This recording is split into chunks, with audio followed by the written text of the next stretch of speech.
Get out! Jasper's voice was amplified by many-fold through the speakers.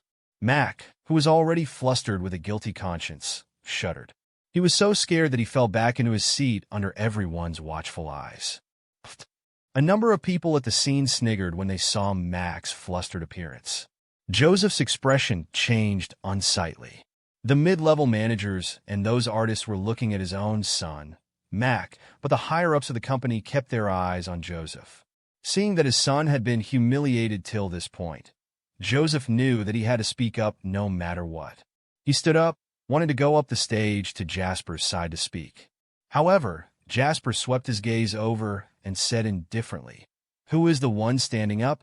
Secretary Lee, who had been watching everything quietly on one side, immediately walked over and said into Jasper's ear, "This is Joseph White, the company's vice president and Mac's father." "Then, there's no need for you to come over. Just stand there and speak," Jasper said coolly. Joseph's expression sank. There was a hint of resentment in the depths of his eyes, but he stood at his place and said to Jasper, "Mr. Lane, he's my son, Mac White. He actually came to apply for a job today. The company has already considered letting him take the position of a contract supervisor." "Who's in charge of the Human Resources Department?" Jasper asked coolly. Everyone present was silent. No one answered, but everyone's gaze was on Joseph. Joseph's expression was extremely unsightly. He said that Mac came here to apply for a job, but it was considered a lie. He had already planned to place his son in the company a long time ago. It was just that in the past few years, he had run amok in the company and had made many enemies. His son had also followed his arrogance and became a spoiled brat. Many higher-ups headed by Ryder were opposed to this matter, and he was still working on it. Vice President White is in charge of the Human Resources Department. It was still Secretary Lee who explained matters to Jasper. "So you, who are in charge of the Human Resources Department, plan to place your son into the company?" Jasper asked coldly. "Although he's my son, I appoint people based on their merit." Before Joseph was done speaking, he was interrupted by Jasper.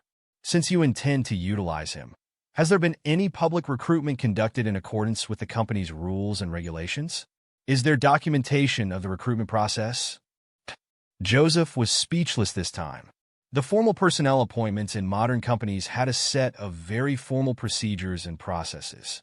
If the company had gone through with it, it would definitely leave evidence. However, Joseph only relied on being in charge of the Human Resources Department. How could he have gone through those procedures and processes? Once such procedures were gone through, how could an idiot like Mac be selected? "It seems that there isn't any," Jasper said coolly. "Gladness Entertainment Movies used to be Mr. Lane's, now it's mine. But I don't know when it has ever been Mr. White's." Jasper's words caused the hundreds of people present to tense their bodies. When new officials took office, bold changes might be made on assuming office. The new boss of the entire company would inevitably alter the management. It was just that nobody expected Jasper's method to be so decisive and assertive. He targeted the eldest senior, Joseph, as soon as he took over the company. On one side, Michael looked at everything with a faint smile. Everything about Gladness had nothing to do with him now. Therefore, from the perspective of a bystander, Michael could increasingly feel the depths and wisdom of Jasper's actions. Before this, Secretary Lee had told him everything that had happened downstairs. Hence, Michael knew that Jasper seemed to want to make Mac eat a humble pie. However, how could the truth be that simple? Mac was but a minor character, not worthy of making a big fuss over. His aim was still Joseph, or in other words, to eradicate the higher-ups of Gladness Entertainment Movies. Joseph had been an executive in the company for many years and had secretly infringed on countless of the company's vested interests. His son, Mac, would not have the guts to paw at the company's artists otherwise. It was not that Michael did not know of it, but Joseph was indeed a founding member who had followed him for many years. On the other hand, there was also the complexity of bureaucratic division within Gladness Entertainment Movies, and if he disturbed one division, the rest would also be affected. It would be big trouble for Michael to deal with it. However, it was different now. Jasper never had the intention to take things slow and steady. When he made a move, he would make it big. It was not only to establish his authority, but also to sweep away every other background noise in the company. It would only be him who had the authority and power. "My apologies, Mr. Lane," Joseph said with a troubled expression. He had the intention of acknowledging his mistake. "There's no need to apologize," Jasper interrupted him once again.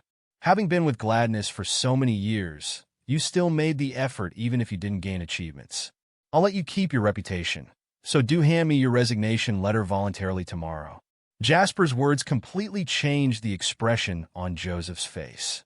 Everyone of the higher-level management, including him, had thought that Jasper only wanted to display some authority after taking office. However, he had immediately gone to the depths by taking action, and his method was intense. Shocked and in disbelief, Joseph opened his mouth in indignation. He said, "Jasper, what is the meaning of this? Was my intention not clear enough?" Jasper asked indifferently. "I'm a founding member of this company, and I manage a large number of people under me.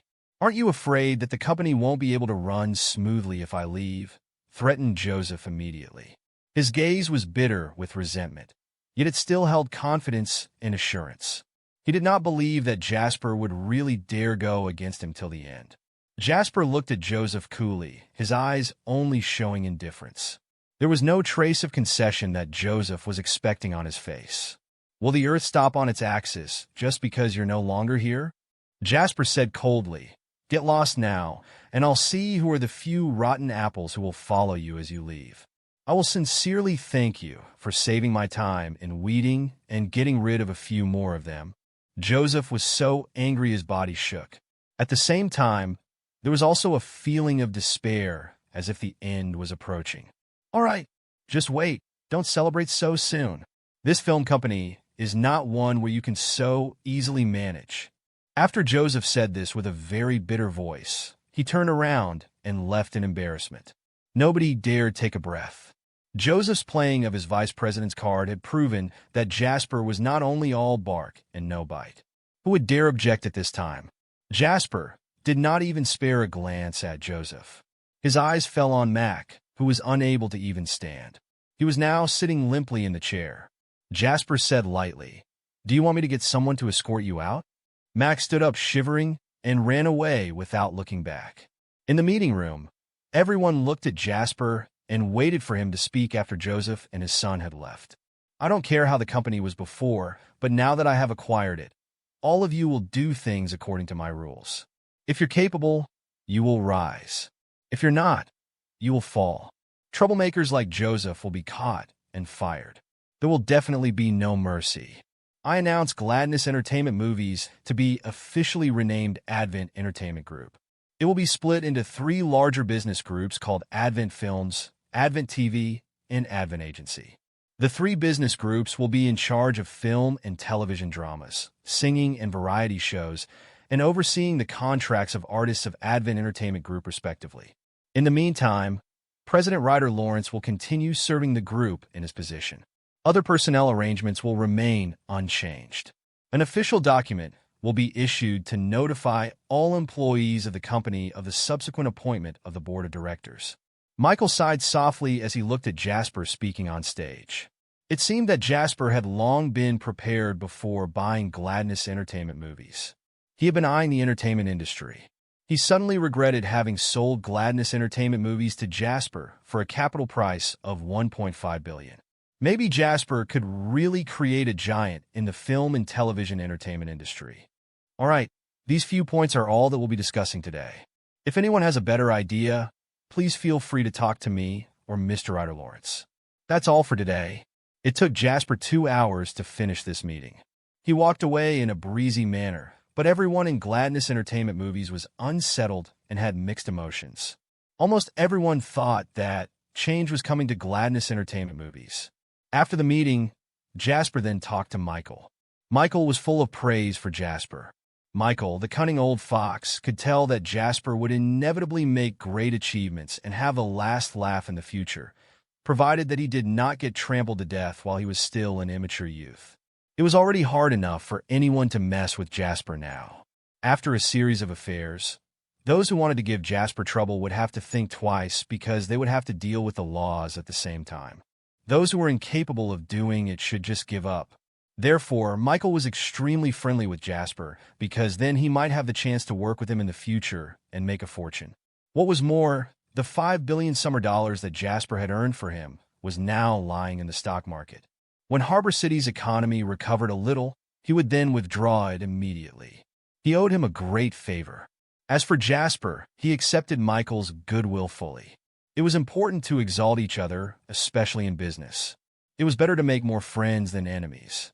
Lone wolves who walked around with their noses in the air definitely would not make it too far in the business field. They talked and laughed and had a great time. Michael kept talking, and it was not until Secretary Lee came to make reports that he sought permission to leave. As soon as Michael left, Ryder entered through the door. "Hello, Mr. Lane," Ryder greeted politely. Standing behind the desk, Jasper looked at Ryder. He was a middle-aged man in his early 40s, the type that young girls and later generations would be greatly obsessed with. He said with a smile, "Please have a seat." When Ryder took his seat, he pondered for a moment and said, "Mr. Lane, to be honest with you, the changes happened too quickly at today's meeting. Many people, myself included, are at a loss at what to do next." "Just act according to the company's articles of association," Jasper replied. "Mr. Lane told me that you're a professional manager from Yahello, and that he had paid handsomely to hire you. You have a wealth of experience and know how to manage an entertainment company, so I can trust you." Ryder waved his hands and said, "With all due respect, I can't make bricks without straw. What do you need?" Jasper asked. Ryder was startled by how straightforward Jasper was and felt so awkward that he did not know how to start. "If you lack money, then I'll continue to inject $300 million summer dollars in an Advent Entertainment Group. Spend the money first and then assess the effect after spending. If you lack manpower, go to a headhunting company and hire talents from there. If you lack power, you're the company's president. I'm going back to mainland soon, so I can delegate a lot of power to you. I can give you full authority." Jasper leaned on the executive chair and looked at Ryder with a smile. Ryder looked at the unruffled-looking Jasper as he made those bold claims. For more than 20 years he had been in the industry. He had never met a boss like him who did things so differently, who would fool around like that immediately after acquiring a company. Advent Entertainment Group seemed like nothing but a toy to him. Advent Entertainment Group is a crucial piece in my business landscape. I will not tolerate any mistakes, and therefore I'm eager to succeed. We don't have much time left. I can give you what you want, but I want to see a powerful Advent Entertainment Group in the shortest time frame possible." Ryder looked intently at Jasper. He knew that Jasper was serious about this. However, the more he received, the heavier his burden would be. Ryder knew that Jasper would not give so much power for no reason. "What's your condition?" Ryder asked. "I want Advent Entertainment Group to produce 5 movies with box office of more than $1 billion summer dollars within 2 years, bring at least 3 phenomenon-level celebrities to fame, and double the scale of assets." Jasper stated his request and said with a smile, "In addition to the rights I mentioned above, you can also get 10% of the company's stock. If you can accomplish it, then your net worth will grow over $100 million. If you can't, then I can only find someone else." Ryder took a deep breath, stood up, and said, "I'm willing to try." Jasper laughed, then stood up and shook Ryder's hand while saying, "I'm an easygoing man. I won't interfere with the company's day-to-day affairs. I focus on the results, not the process.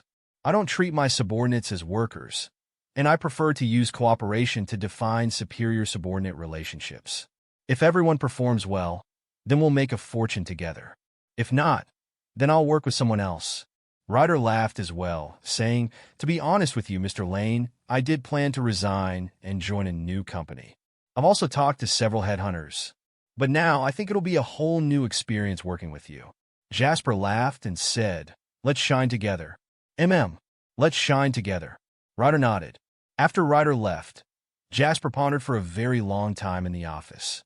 Jasper did not have a candidate that was better than Ryder right now. Hence he could only give it a try and employ him. Jasper was not lying earlier either. If Ryder did a good job, then he would give him all the benefits he stated earlier. If not, then Ryder would have to pack up and leave.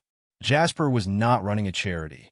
He acquired Gladness Entertainment Movies for $1.5 billion and injected another $300 million after that.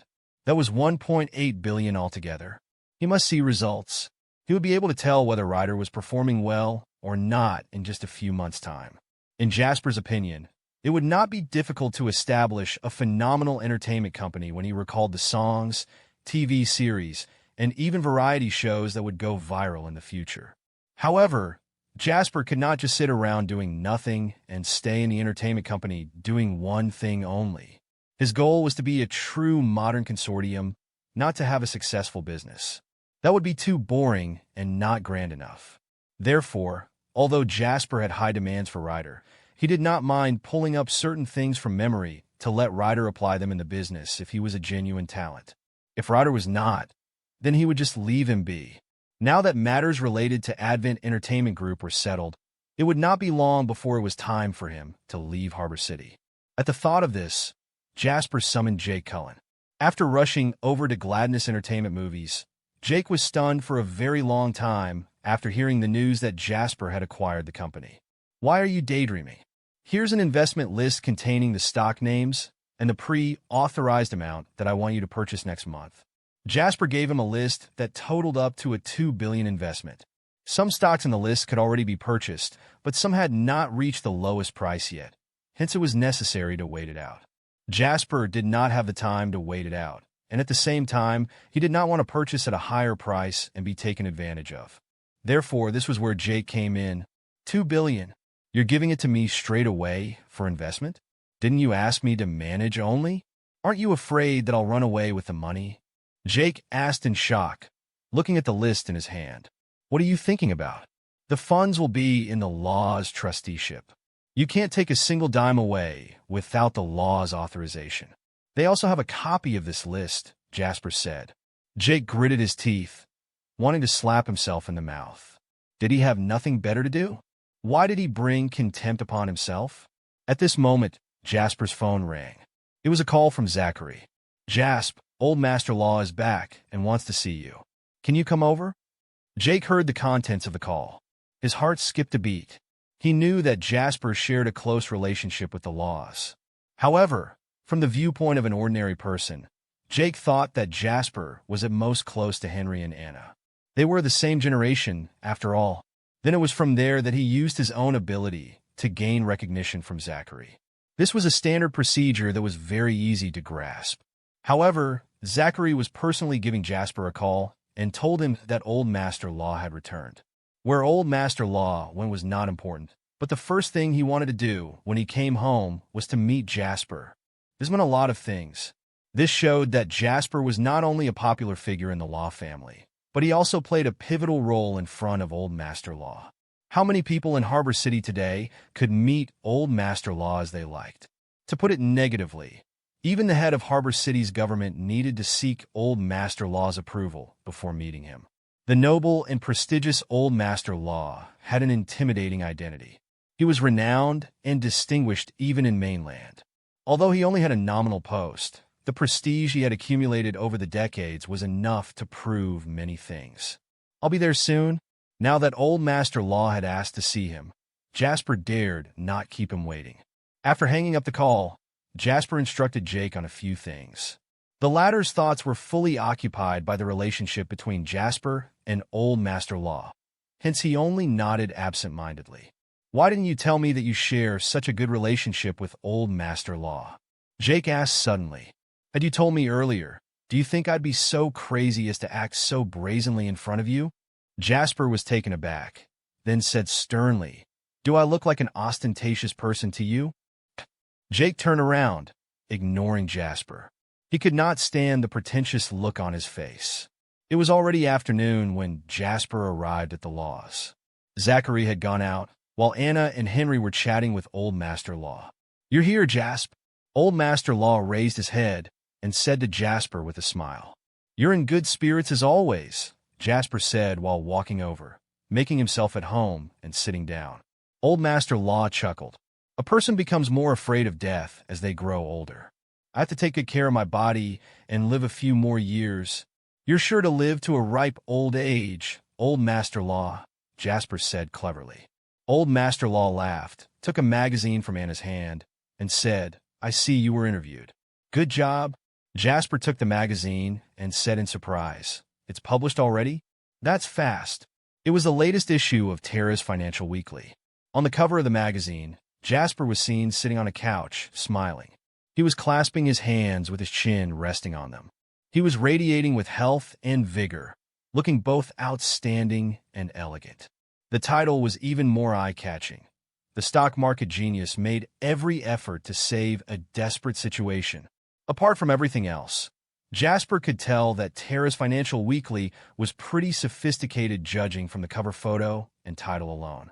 Upon flipping the cover page, the full interview contents were basically in it. There were also a few pictures printed that were taken during the interview. Contents and pictures of professional-level magazines like this were meticulously designed, which made it very interesting to read. The things that Jasper said were pretty novel too. For example, the things he said about choosing friends, his goal to be the richest man in the world, and so on. Not a single thing he said was left out. To appear on such a strict and traditional financial magazine, it was clear that Jasper's words were extremely appealing. The most unique thing of all was that Henry was included as well. Henry's internal monologue had set Jasper off to a considerable height. If even Henry had admitted that Jasper was outstanding and thought of him as his teacher, who would have the guts to say that Jasper was only fishing for fame and reputation? What was more, Jasper's record was evident. Harbor City's financial crisis had just passed not long ago. "I'm so envious."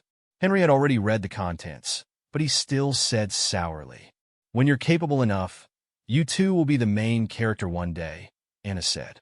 Henry snorted and said, "That will happen sooner or later." "Oh." Anna looked over. "Sure, I'll be waiting." Old Master Law smiled and said to Jasper, "You did really well, Jasp. Although I wasn't around, I knew about everything that was going on." "Excellent. You have once again proved me right," Jasper said with great sincerity.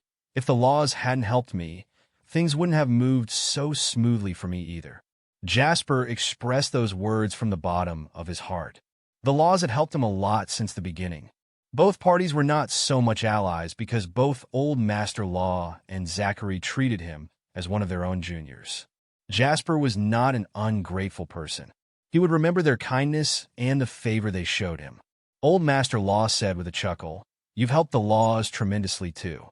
Zachary told me that you've helped the laws earn 30 billion this time. That's a huge favor you've done for the laws." Anna's eyes glowed when she looked at Jasper.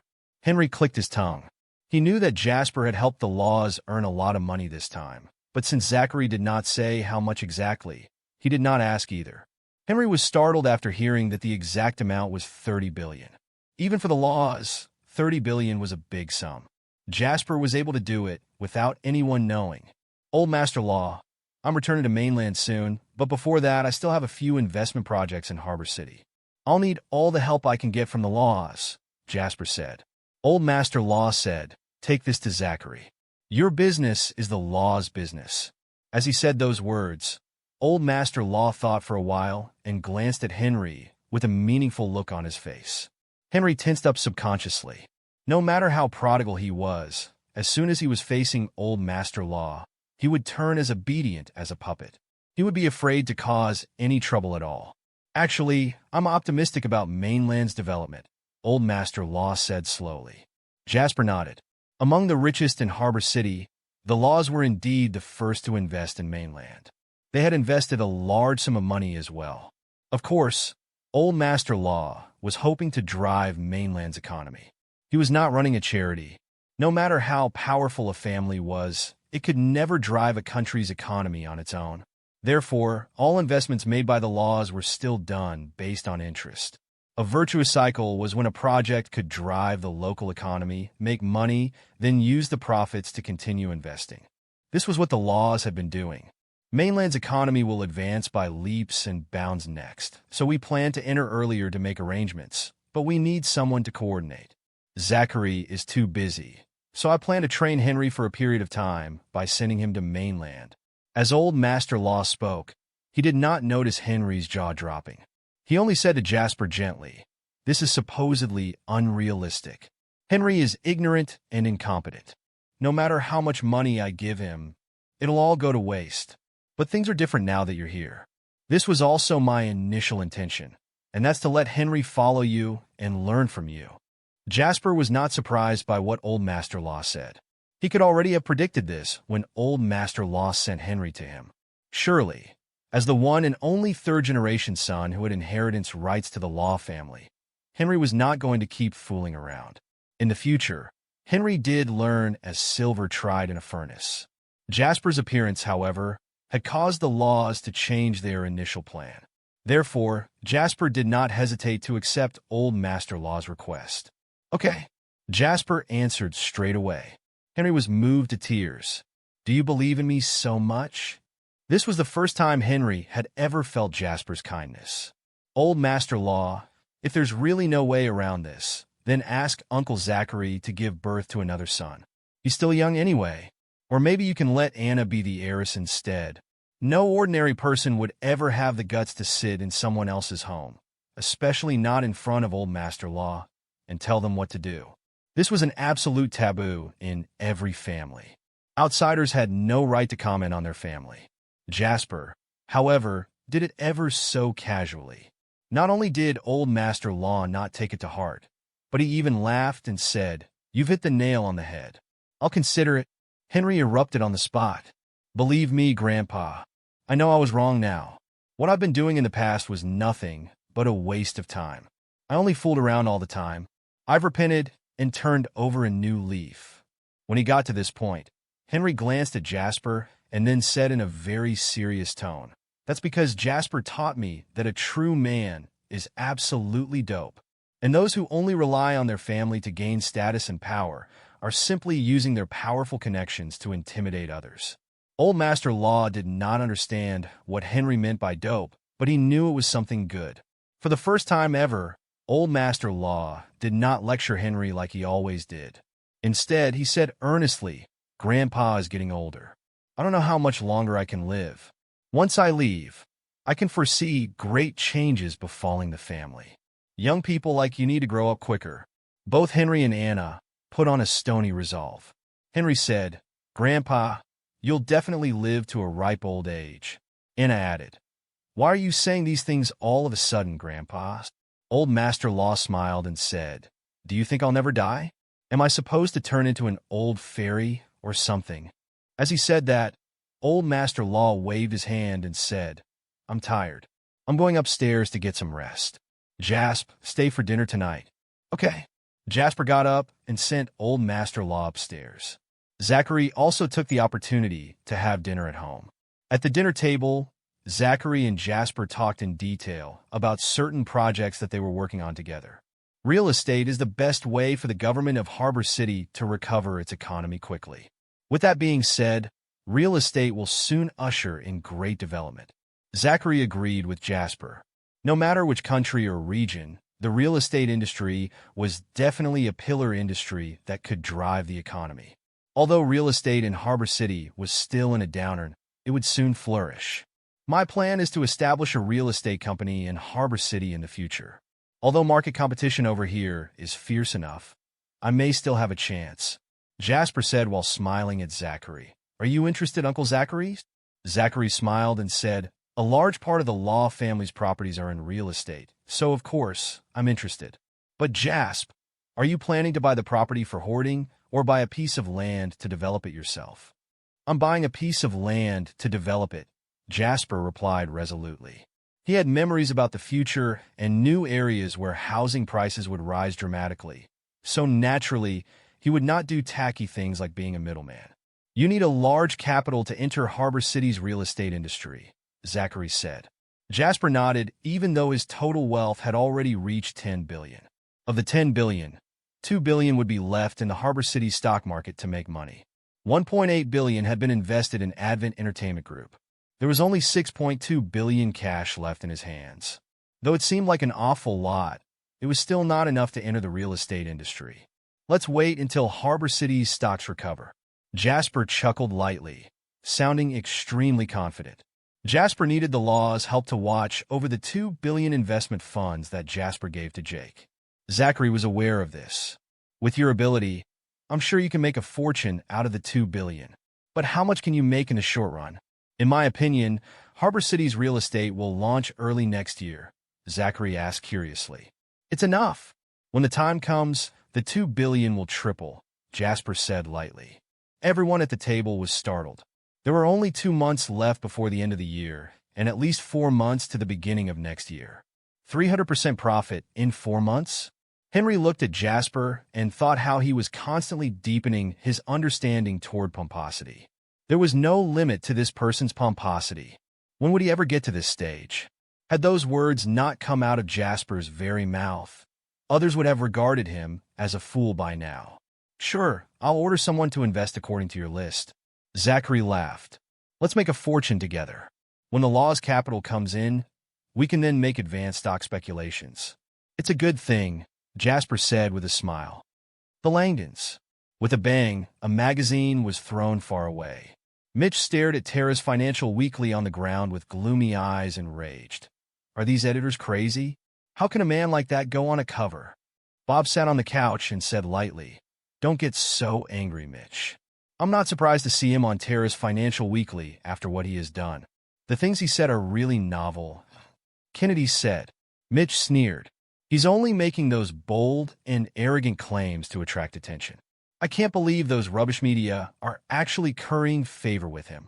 Does he really think he's now Harbor City's king?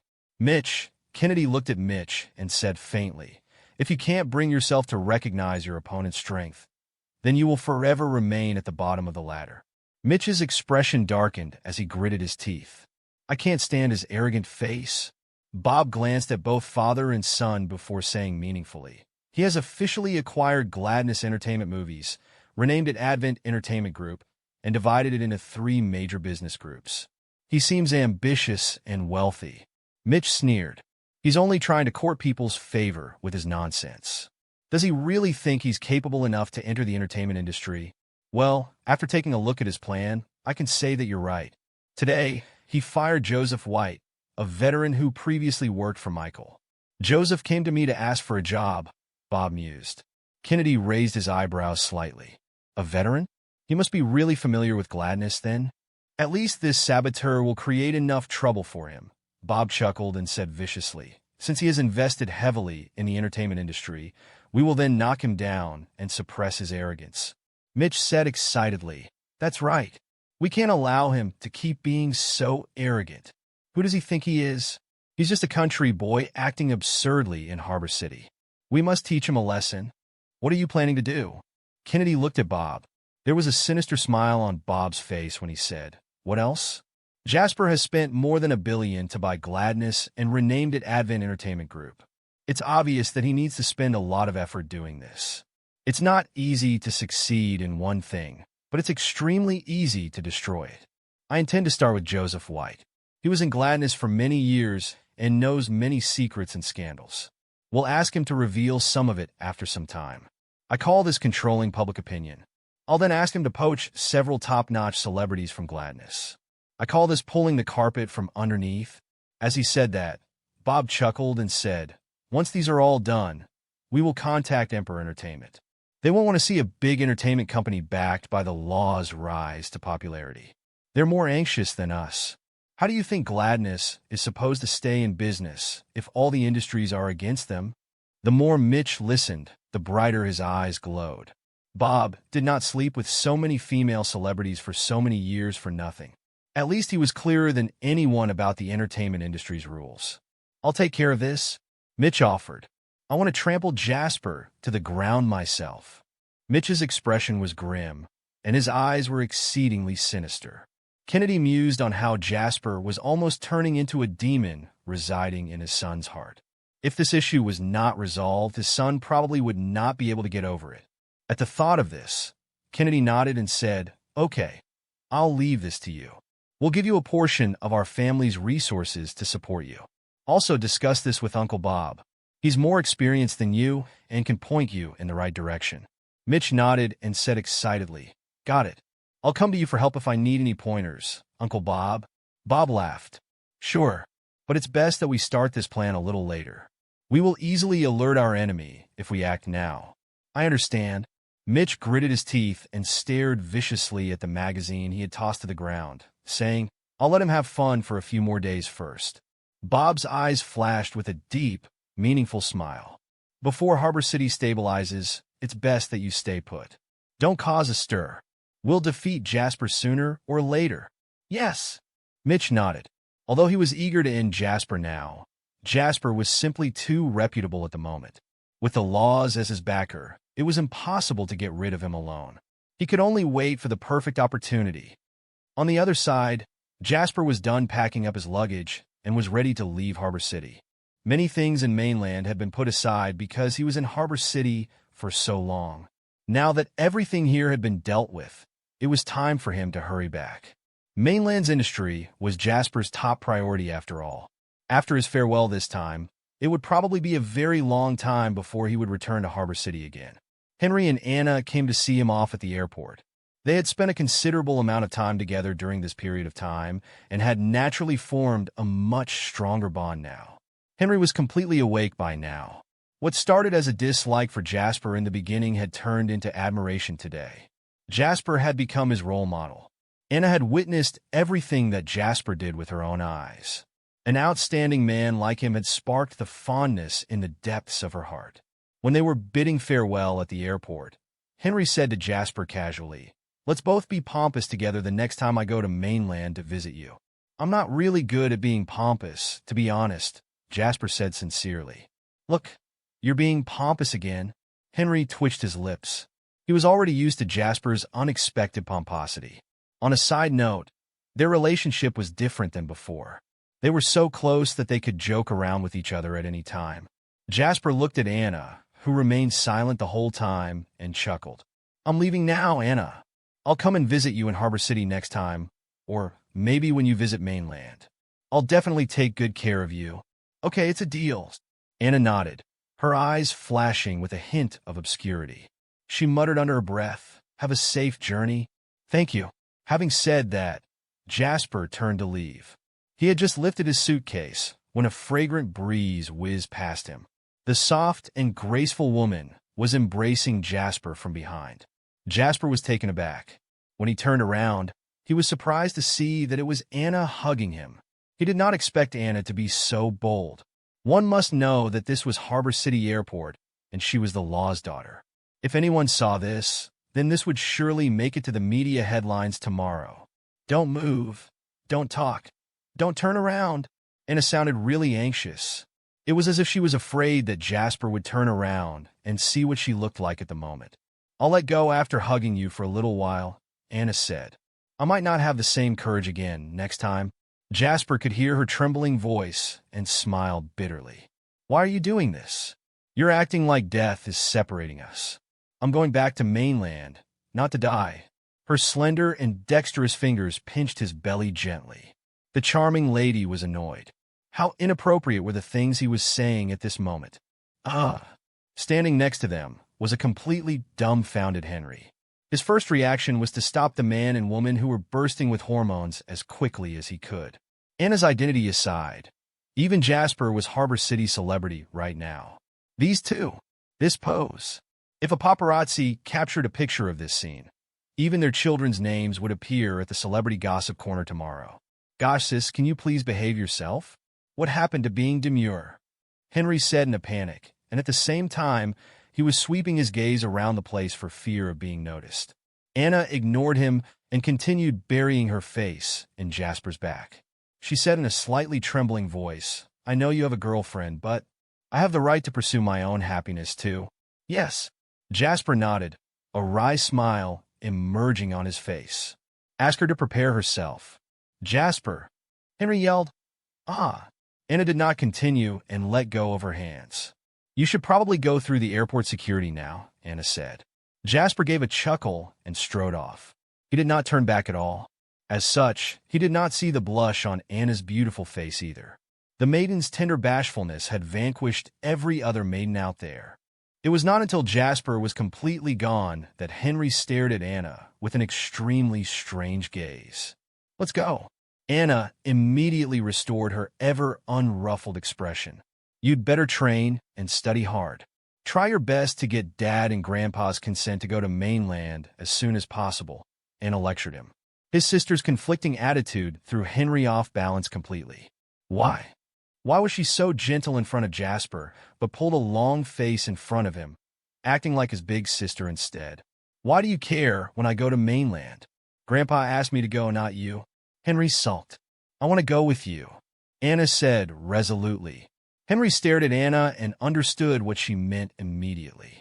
He said in surprise, Sis, you clearly know that he has a girlfriend, and yet you insist on putting yourself down to be with him? Have you forgotten who you are? You're the law's precious daughter. Anna looked at Henry and suddenly chuckled, saying, Do you think I look good? Henry turned away with a disgusted expression. No matter how good you look, I'll still get sick after having looked at your face for 20 years. After saying those words, Henry saw the change in Anna's expression and quickly corrected himself. Don't look at me with those murderous eyes. You look beautiful. Okay. So, why can't I fight for my relationship? We're not married yet, so we're all free to choose our partners, Anna said indignantly. Henry was amused and shook his head helplessly. This is my first time seeing someone using such high-sounding words to intervene in other people's relationships. You impregnated a trust fund baby's fiancé the first year you came back from abroad. If it weren't for me, this incident would have reached Dad's ears. Don't you feel embarrassed at all to say that to me? How are we the same? I'm not going to lose anything. But you're a girl. You're shameless. On the plane, Jasper bought a first-class ticket. It was the same flight, yet it was 3 times more expensive. Jasper knew how to enjoy life. He was not a miser who would make a lot of money and then refrain from using it. It had never been his intention to be frugal. Take the local Warwick Company's CEO, for example. In the future, his company became a multinational giant, but when he went out, he still took a second-class seat on the high-speed rail and an economy seat on a plane. Jasper expressed his admiration for the older generation's diligent and thrifty spirit, but no thanks. Had this not been the crucial time for him to put every single penny he had to good use, Jasper would have even bought a private jet. If a man did not spend the money he earned, then that man would be no different than a dead man. Jasper had just taken his seat when he caught a whiff of fragrance in the air whizzing toward him. 2 women walked over and sat not far away from him. Queenie Shaw. Jasper was a little surprised. He did not expect himself to bump into a Harbor City celebrity, one whom he had encountered before too. Oh, Queenie, Your Majesty, we're just adding a last-minute event, that's all. Those mainlanders are foolish people who have too much money to spare. You'll earn $500,000 just standing there for a few minutes and saying a few words. Why wouldn't you want to go? Standing beside Queenie was a woman who looked like her agent and was painstakingly persuading her, saying, You must attend this event no matter what. Otherwise, the money will go down the drain. The other party obviously had not noticed Jasper. Jasper did not plan to go up and say hello either. If this happened when he had just been reborn, he would at least feel a bit more excited. As Jasper's wealth and status had improved, his mentality changed as well. Right now, Jasper was certainly not interested in idolizing a star. This was not something he would do in the past life, let alone now. As far as his current status was concerned, only celebrities would come to him to curry favor with him. Therefore, Jasper looked down at the magazines prepared for him on the plane. It just so happened that Terra's Financial Weekly was there. Don't say any more, Liliana. I really don't want to go. I'm going to mainland to film a movie this time, so I'm not going to the additional event you scheduled for me, Queenie said helplessly. When Liliana saw how resolute Queenie was, her expression grew sullen as well. The sponsorship from mainland hoped that Queenie would attend their event, and in order to get this to work, Liliana had taken the other party's money. If Queenie refused to go, not only did she need to return the money she received, but she would also be greatly humiliated. You must go to this event, Queenie. You don't have a choice. It's so easy to earn mainlanders' money, and if you don't go, then you're not showing due respect for my feelings. Queenie frowned at Liliana's words. Jasper was frowning too. Jasper did not want to be nosy at first, but since Queenie was his company's artist, how could he just let her agent bully her like that? Besides, her agent was plain condescending. What's the matter with mainlanders? If you look down on mainlanders so much, why are you going there to make money then? Jasper said lightly. Liliana turned her head to look at Jasper, then frowned and said, I'm not talking about you. What are you barking at? I'm a mainlander. You said that mainlanders are fools, but I'm not allowed to comment on that. Jasper said lightly. Liliana snorted when she heard what he said. You're from mainland too? I'm not wrong then. You mainlanders live in poor and remote places, and all the nouveau riche are fools who are too easy to trick. No. At this moment, Queenie looked over after hearing his voice, and her expression changed drastically. Liliana might not know who Jasper was, but Queenie had met Jasper at a charity dinner. Plus, Gladness had been acquired by Jasper and was renamed to Advent Entertainment Group, so Jasper was now her boss. As soon as Queenie recognized Jasper, her complexion paled. She wanted to cry out subconsciously. Jasper motioned to her with his eyes, hinting at her not to say anything. Queenie clammed up silently, glanced at the lofty and self-conceited Liliana, and gloated a little inside. In Harbor City, there were many agents who assumed great airs, even more than the celebrities themselves. It was just because they thought they were really experienced. Liliana was one of those people. She had, on many occasions, tried to squeeze as much income from her reputation as possible. Take this event, for example. Queenie was aware of Liliana's underhand dealings with those investors, but was powerless to do anything about it. She had signed a contract with Liliana, so she could not do anything even when Liliana invested outside without the company knowing. Things were different now. Liliana had shot herself in the foot. This was going to be her unlucky day. You need to be responsible for your words and deeds, Jasper said to Liliana. Liliana snorted and said, Oh, don't be so full of yourself. Who do you think you are? As she said that, Liliana glanced at the magazine in Jasper's hands and sneered disdainfully. Look at you, reading Terra's Financial Weekly like the rest of us. Only figures in Harbor City and big shots in the business world are featured on it. All a mainlander like you can do is watch. Liliana, you really need to get your eyes checked, Queenie said with a sigh. Liliana frowned upon hearing this and said coldly, What do you mean? Queenie pulled out a copy of Terra's Financial Weekly that was in front of her seat and tossed it to Liliana. Look carefully at the man on the cover. Liliana looked over and noticed how the man on the cover resembled the mainlander in front of her. No, not just resembled, but it was the same person. Liliana was taken aback abruptly, then turned her head in horror to look at Jasper. She then confirmed over and over again before realizing that they were indeed the same man. Who are you? Liliana exclaimed. Queenie is an artist under Advent Entertainment Group, and you're her agent. Now that the group has been restructured, you should only do what you're required to do as an agent. No, Jasper said lightly. You're now fired. In an instant, Liliana felt as though she had been struck by thunder and lightning. She looked at Jasper with a pale face, opened her mouth, and stammered. You're Mr. Lane? Queenie stood up, glanced at Liliana with an exceedingly indifferent expression, and said mildly, Thanks for taking care of me all these years, Liliana. I wish you a safe journey in the future. As they spoke, Queenie came to Jasper's side and greeted respectfully. Nice to meet you, Mr. Lane. Nice to meet you. Jasper nodded. He adopted a neutral feeling toward Queenie. In his opinion, Queenie was just a cash cow. Queenie asked carefully, Can I sit next to you, Mr. Lane? Sure, Jasper said lightly. Most female celebrities in the entertainment circle were conscious about serving their bosses. Most of the time, unwritten rules were done out of mutual consent, and Queenie was no exception either. Especially when Jasper was also the boss of her company. He carried more weight than anyone else. At this moment, Jasper's status could get 8 out of 10 female celebrities in Harbor City to readily line up to serve him if he wanted to. Of course, Queenie had ideas too. Jasper was young, handsome, influential, and wealthy. If she could become acquainted with a boss like that, then why would she even bother working so hard? She could just be his very own canary without worrying about anything else. Unfortunately for Queenie, though, no matter how well she tried to perform after that, Jasper simply treated her in a lukewarm manner. His indifference that kept her at arm's length made Queenie realize just how naive she was. How could a man like Jasper possibly fall in love with a woman like her? Mr. Lane, that was very wrong of me.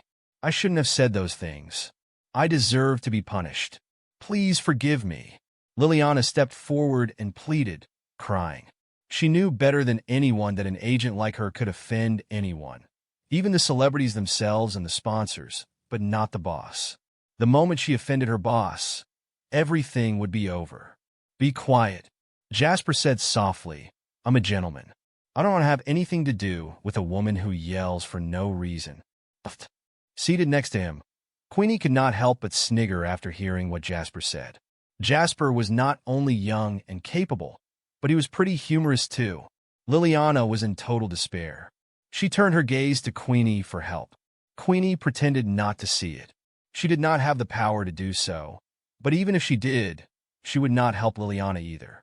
Liliana sat slouched in her seat. At the moment, the plane was above 10,000 meters in the sky, and she was tempted to jump off of it to end her life. "Hi, do you need a blanket?"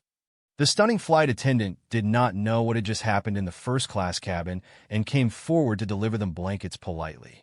"I'll have one."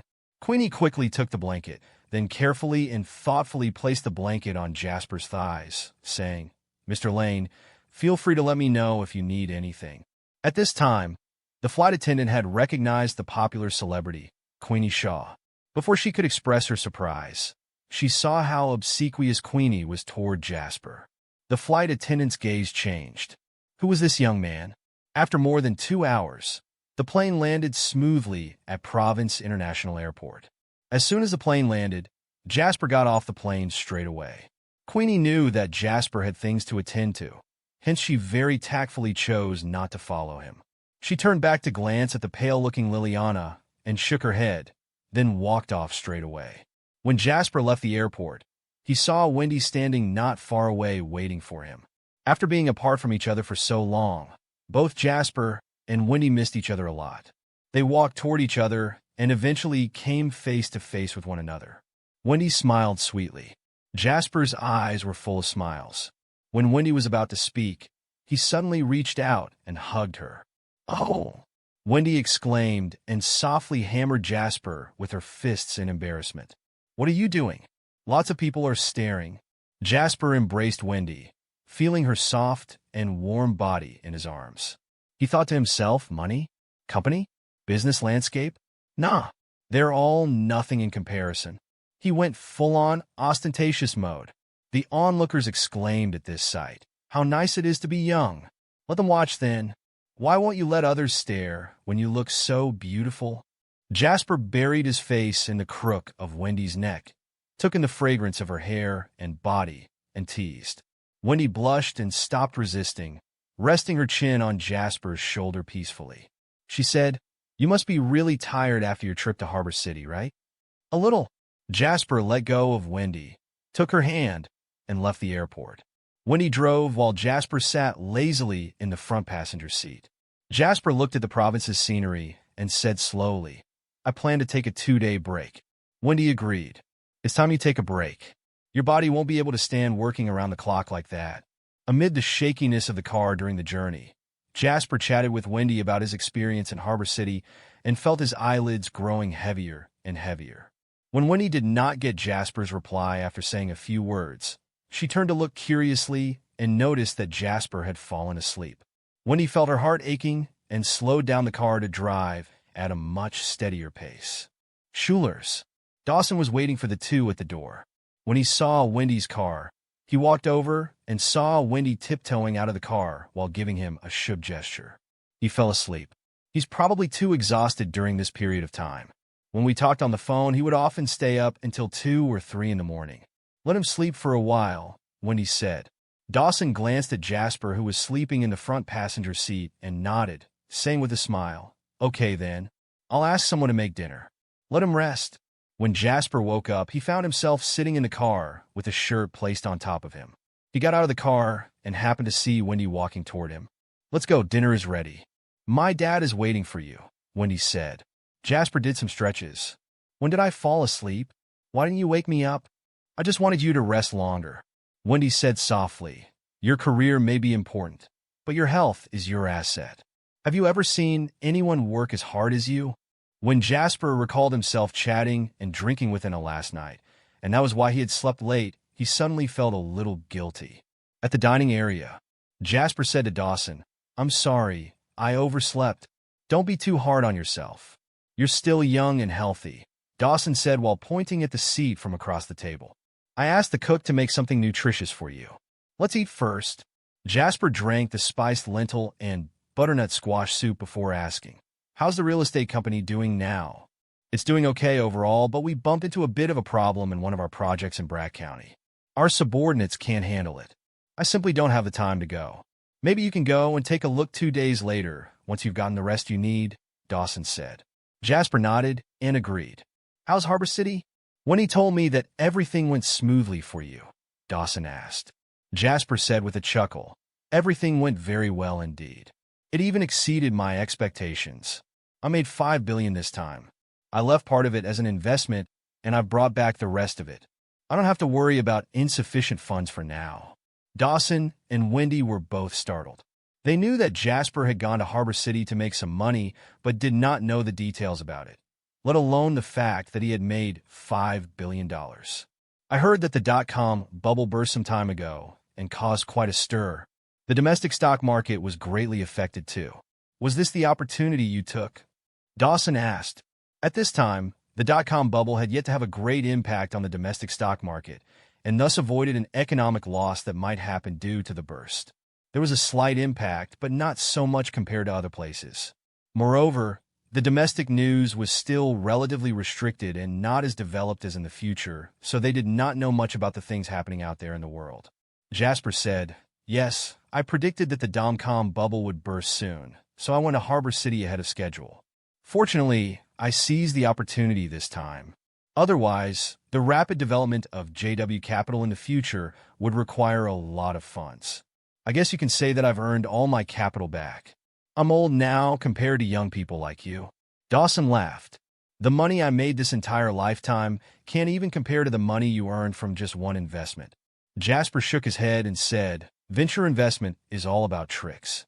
There are both benefits and risks, and no one can say for sure if they'll fail. However, one failure is enough to bury the benefits of 10 successes. It's important for the industry to have a solid foundation. If someone else said these words, they would seem really pompous and arrogant.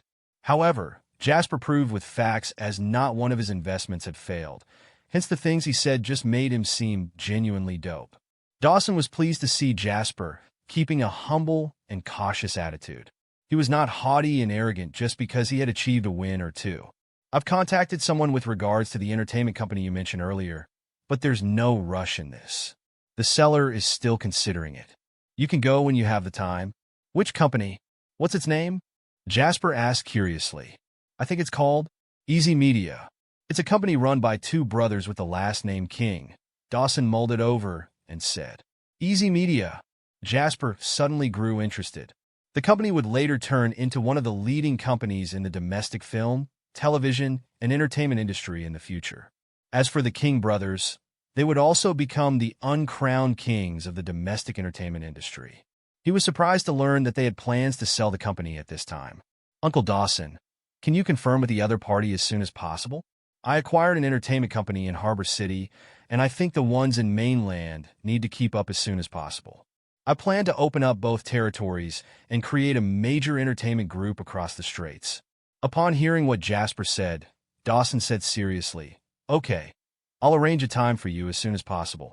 After dinner, Wendy sat on the couch and propped her chin as she stared at Jasper, who was carefully reviewing JW Capital's documents that had piled up during the time he was away. Jack had taken care of many things for him, but there were still many major decisions that he needed to make. You said you were going to rest for 2 days first, didn't you? Wendy was a little displeased. Now you're reading documents, and 2 days later you're going to the entertainment company for a discussion. There's simply no time for you to rest. Jasper shifted his attention away from the documents and smiled at Wendy. I've made plans. We'll drive to the beach tomorrow to have a relaxing time together. Really? Wendy suddenly grew excited. Yes, we'll go to Bragg County. One of the projects in the real estate company has hit a wall. It's not far from there, about a 2-hour car journey. We can go there and drop by while we're at it. Besides, it's just next to the beach. There's a beach, barbecue, and even a beer festival there, Jasper said with a smile. Wendy said happily, I'll go and pack my luggage then. We'll just be there for a day or two. 2 changes of clothes will do, Jasper said. What do you know, big man? Every time a woman goes out, that's like going to war. We mustn't let our guards down. Wendy had already walked out the door when her words fell into his ears. Jasper gave a chuckle, picked up his mobile phone, and booked a 5-star hotel in Brack County. I want to book a suite, the most expensive one. Yes, one, the kind with only one bedroom. The next day, Jasper and Wendy returned to the city together.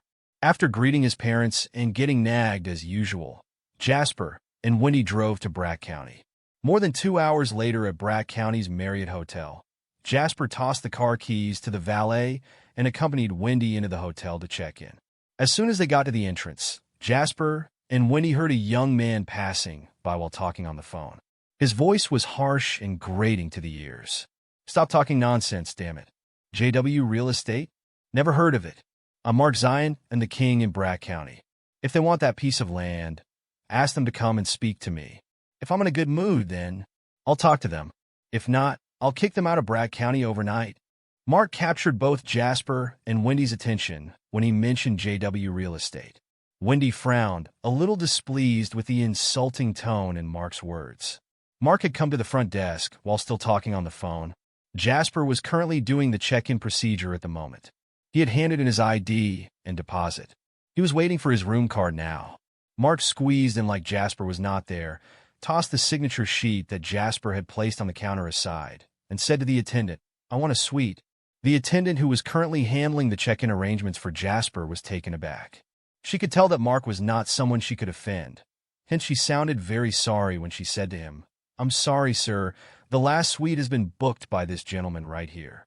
We only have standard rooms left. Do you know who I am? Standard room? F***CK, standard room. Do you have a death wish by asking me to stay in a standard room? Mark slammed the counter and roared. The attendant was caught off guard, and her face turned pale.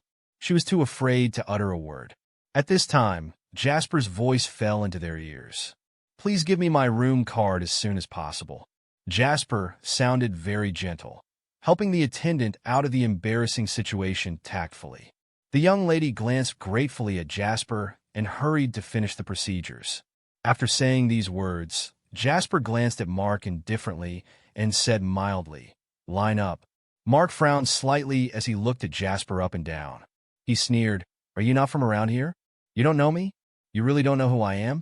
I don't need to line up anywhere in Brack County. Having said that, Mark caught sight of Wendy standing next to Jasper. His eyes widened and lit up. He had never seen such a stunner in Brack County before. He did not care who Jasper was. With his power and status in Brack County, everyone who saw him would show him respect. Therefore, Mark started flirting with Wendy straight away. Hey, gorgeous. Are you here in Brack County for a holiday? I'm Mark from the Zion family. Mark stated his name.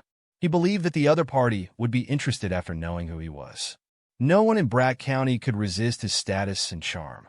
You can mention my name wherever you go, and I guarantee that you'll be treated like a VIP. So, want to play? Mark smiled and stretched out his hand to Wendy. Smack!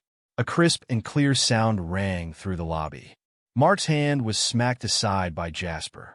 Mark was taken aback for a moment. He narrowed his eyes, his gaze gleaming fiercely as he stared at Jasper. Hissing, he yelled, F***CK. How dare you hit me? Jasper did not care about his reaction and said mildly, You and your filthy mouth. I'll chop your fingers off if you try groping around again. Get behind the line. Jasper had the experience of hitting a trust fund baby and even trampled on magnates to the ground before. He had caused quite a stir in Harbor City and hung out with the top 4 aristocratic families such as the Laws. Now that he was back in mainland, how could he allow an insignificant Brack County trust fund baby to act domineeringly in front of his face? Mark was furious. He had always been the person to throw his weight around Brack County and had never encountered a person like Jasper before. Mark gritted his teeth. He wanted to hit Jasper, but he looked robust and full of energy. Although Mark was young, his body had been damaged a long time ago from all the wine and women. Normally, a young master like him would pay a thug to do the job, so why bother doing it himself? Therefore, after comparing their size and strength, Mark decided to put up with it first. Fine. You're really something, huh? We'll see about that. After saying those words, Mark stormed off with an extremely sullen expression. As long as Jasper was still staying in Marriott Hotel and was in Brack County, he was not worried that he would not have the chance to seek revenge. Jasper did not even see Mark leave and grabbed his room card from the attendant's hand. When he walked to the elevator, Jasper said to Wendy, "Get Brack County's real estate company's person in charge here." Wendy replied and started making a call. They had just taken a 2-hour car ride to Brack County, and after encountering this incident, Wendy was no longer in the mood to go out and enjoy herself. After taking a shower in the hotel, Wendy and Jasper waited for the person in charge to come over. The person in charge took his big boss orders very seriously and merely took a little over half an hour to get to Jasper. "Ms. Schuler, Mr. Lane." The person in charge, Mr. Lambert, was a shrewd and capable middle-aged man in his early 40s. He was previously the backbone for Schuler Group, a competent worker. As such, he was transferred by Dawson to the real estate company to help with opening up new markets. In Brack County, however, not just his but all of JW Real Estate's projects had now sunken in a quagmire. "Tell me all about JW Real Estate's situation in Brack County." Jasper grabbed a bottle of red wine and poured 2 glasses, motioning Mr. Lambert to take a seat before speaking. Mr. Lambert responded to him. Despite Jasper's young age, Mr. Lambert, who had just left Schuler Group, knew that the Mr. Lane who was sitting across from him was not only JW Real Estate's second largest shareholder, but also Dawson's future son-in-law. The real estate company aside, even the entire Schuler Group would belong to him in the future. In addition to that, Jasper was mostly acquainted with the upper-class social circle. His aura was growing stronger and stronger every day. It was nothing like what he used to be anymore. With those 2 things in mind, Mr. Lambert dared not let his guard down anymore. Currently, JW Real Estate is mainly doing a real estate project in Brack County called Landscape City. This land has been auctioned off to JW Real Estate before this. It's located by the sea. The plan is to build a high-end residential building in Brack County, focusing on the concept of sea view properties. There's a problem, though. When the land was first auctioned off, JW Real Estate's main competitor, Majestic Real Estate, which is also the core industry of Brack County's Zion family, started using all sorts of means to hinder our development when they failed to auction for the land. They even arranged for a bunch of households to refuse to move from the property, and that hindered our demolition work greatly. Then there are also local thugs coming over to give us trouble every now and then. We simply can't start the project. As Mr. Lambert spoke, he wore a wry expression. Otherwise, we wouldn't have sought help from the headquarters in the province either. The Zions are too powerful here. They said that JW Real Estate will either have to take out 50% of the profits to give them a bonus or do nothing at all. They want half of the profits? Is Brack County's last name Zion? They're simply asking for too much. Wendy raged. "What's Mark's position in the Zion family?" Jasper asked suddenly. He recalled the man he met in the lobby today, who happened to be called Mark. Moreover, he had also mentioned that he was a Zion. He seemed really confident. It looked like the Zions were really influential in Brack County. Mr. Lambert replied, "He's Harvey Zion's only son, the head of the Zion family. He's arrogant and domineering and doesn't care about the law. No one in Brack County is bold enough to offend him." Jasper nodded, then discussed the progress and work arrangements of the entire project with Mr. Lambert before sending him away. Jasper never condoned forces like the Zions. Wendy said to Jasper. Jasper smiled and said, "Temple is small, but evil winds heavy. The pond is shallow, yet wicked cuckolds too many. The smaller a place, the easier it is to encounter rebellious people. It's okay. I'm great at dealing with all sorts of people who refuse to cooperate." It was nearly evening after their discussion. Hence Jasper took Wendy downstairs to have dinner at a restaurant. "We'll fill our tummies first, then go to the beach to have a walk after dinner," Jasper said to Wendy, taking a seat at the table. "And beach barbecue too," Wendy said with a sweet smile. "We can't forget that, can we?" Jasper said with a smile. The two were still talking when Mark returned. He was standing at the entrance of the restaurant. This time, he brought 2 tall and hunky bodyguards with him. As soon as he entered the restaurant, Mark saw the duo engaging in a delightful conversation. He let out a vicious and smug smile. Mark swaggered over to Jasper and Wendy's table, displaying an insincere smile. "Hey kid, having dinner?" Wendy wore an unpleasant expression. This feeling was like when one was in a good mood, and when it was about time to enjoy a meal, a fly kept lingering around them, making all sorts of disturbing noises from beside. Jasper glanced at Mark and said calmly, "I'm not used to having my meals with someone pacing back and forth at a corner." A smile remained on Mark's face, but the evil chills within his gaze were getting more intense. Placing one of his hands on Jasper's chair, Mark then leaned forward and whispered into Jasper's ear, "I love seeing this arrogant side of you, because the more arrogant you are right now, the more miserable you'll be later on. I don't care what kind of person you are. In Brat County, regardless of your capability, it's best you behave appropriately. Or else, your family won't have a place to mourn your death once I'm done with you." As Mark was talking, he let out a burst of devilish laughter and immediately pulled a chair from the table beside. He then called the waiter over to order. The man beside him also followed to take a seat. He went around Jasper with ill intention and said, "Young Master Zion, aren't you going to make fun of him straight away?" Another man joined in and giggled, saying, "That's right, young Master Zion. Just let us siblings torture him to death. That lady is King Gorgeous. Young Master Zion, you should personally go comfort that beauty. Isn't this the perfect solution?" Mark sneered. "What do you guys know about? It's only meaningful if you slowly torture a person like that. One glance, and it's obvious he's not from here. I'm guessing this guy has some cash on him and brought this beauty over here for a meal to put on an act. If I want to make this beauty admire me, I have to first let her know that in Brat County, there's no one richer than me nor more powerful than me. Just look at the day and age. We don't kill and murder people anymore. That's the lowliest method." Mark deliberately raised his voice so that Jasper and Wendy could hear him crystal clear. "He wants to use fortune and authority to make you admire him," said Jasper to Wendy with a smile. Wendy glared at Jasper, and for the first time, she gave him a warning glance. "Stop making me feel disgusted." At that moment, Mark had already summoned the waiter.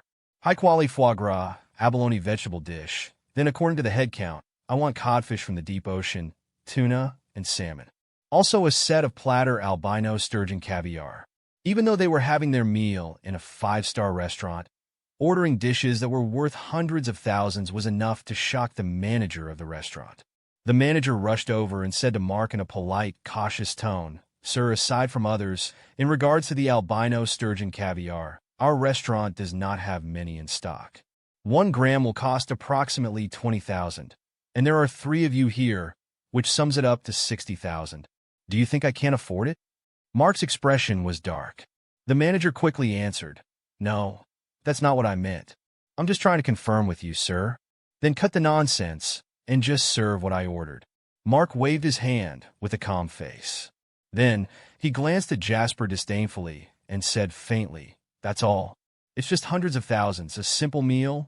Knowing Mark was trying to use his money to suppress other people, the 2 underlings he had brought with him naturally showed their support.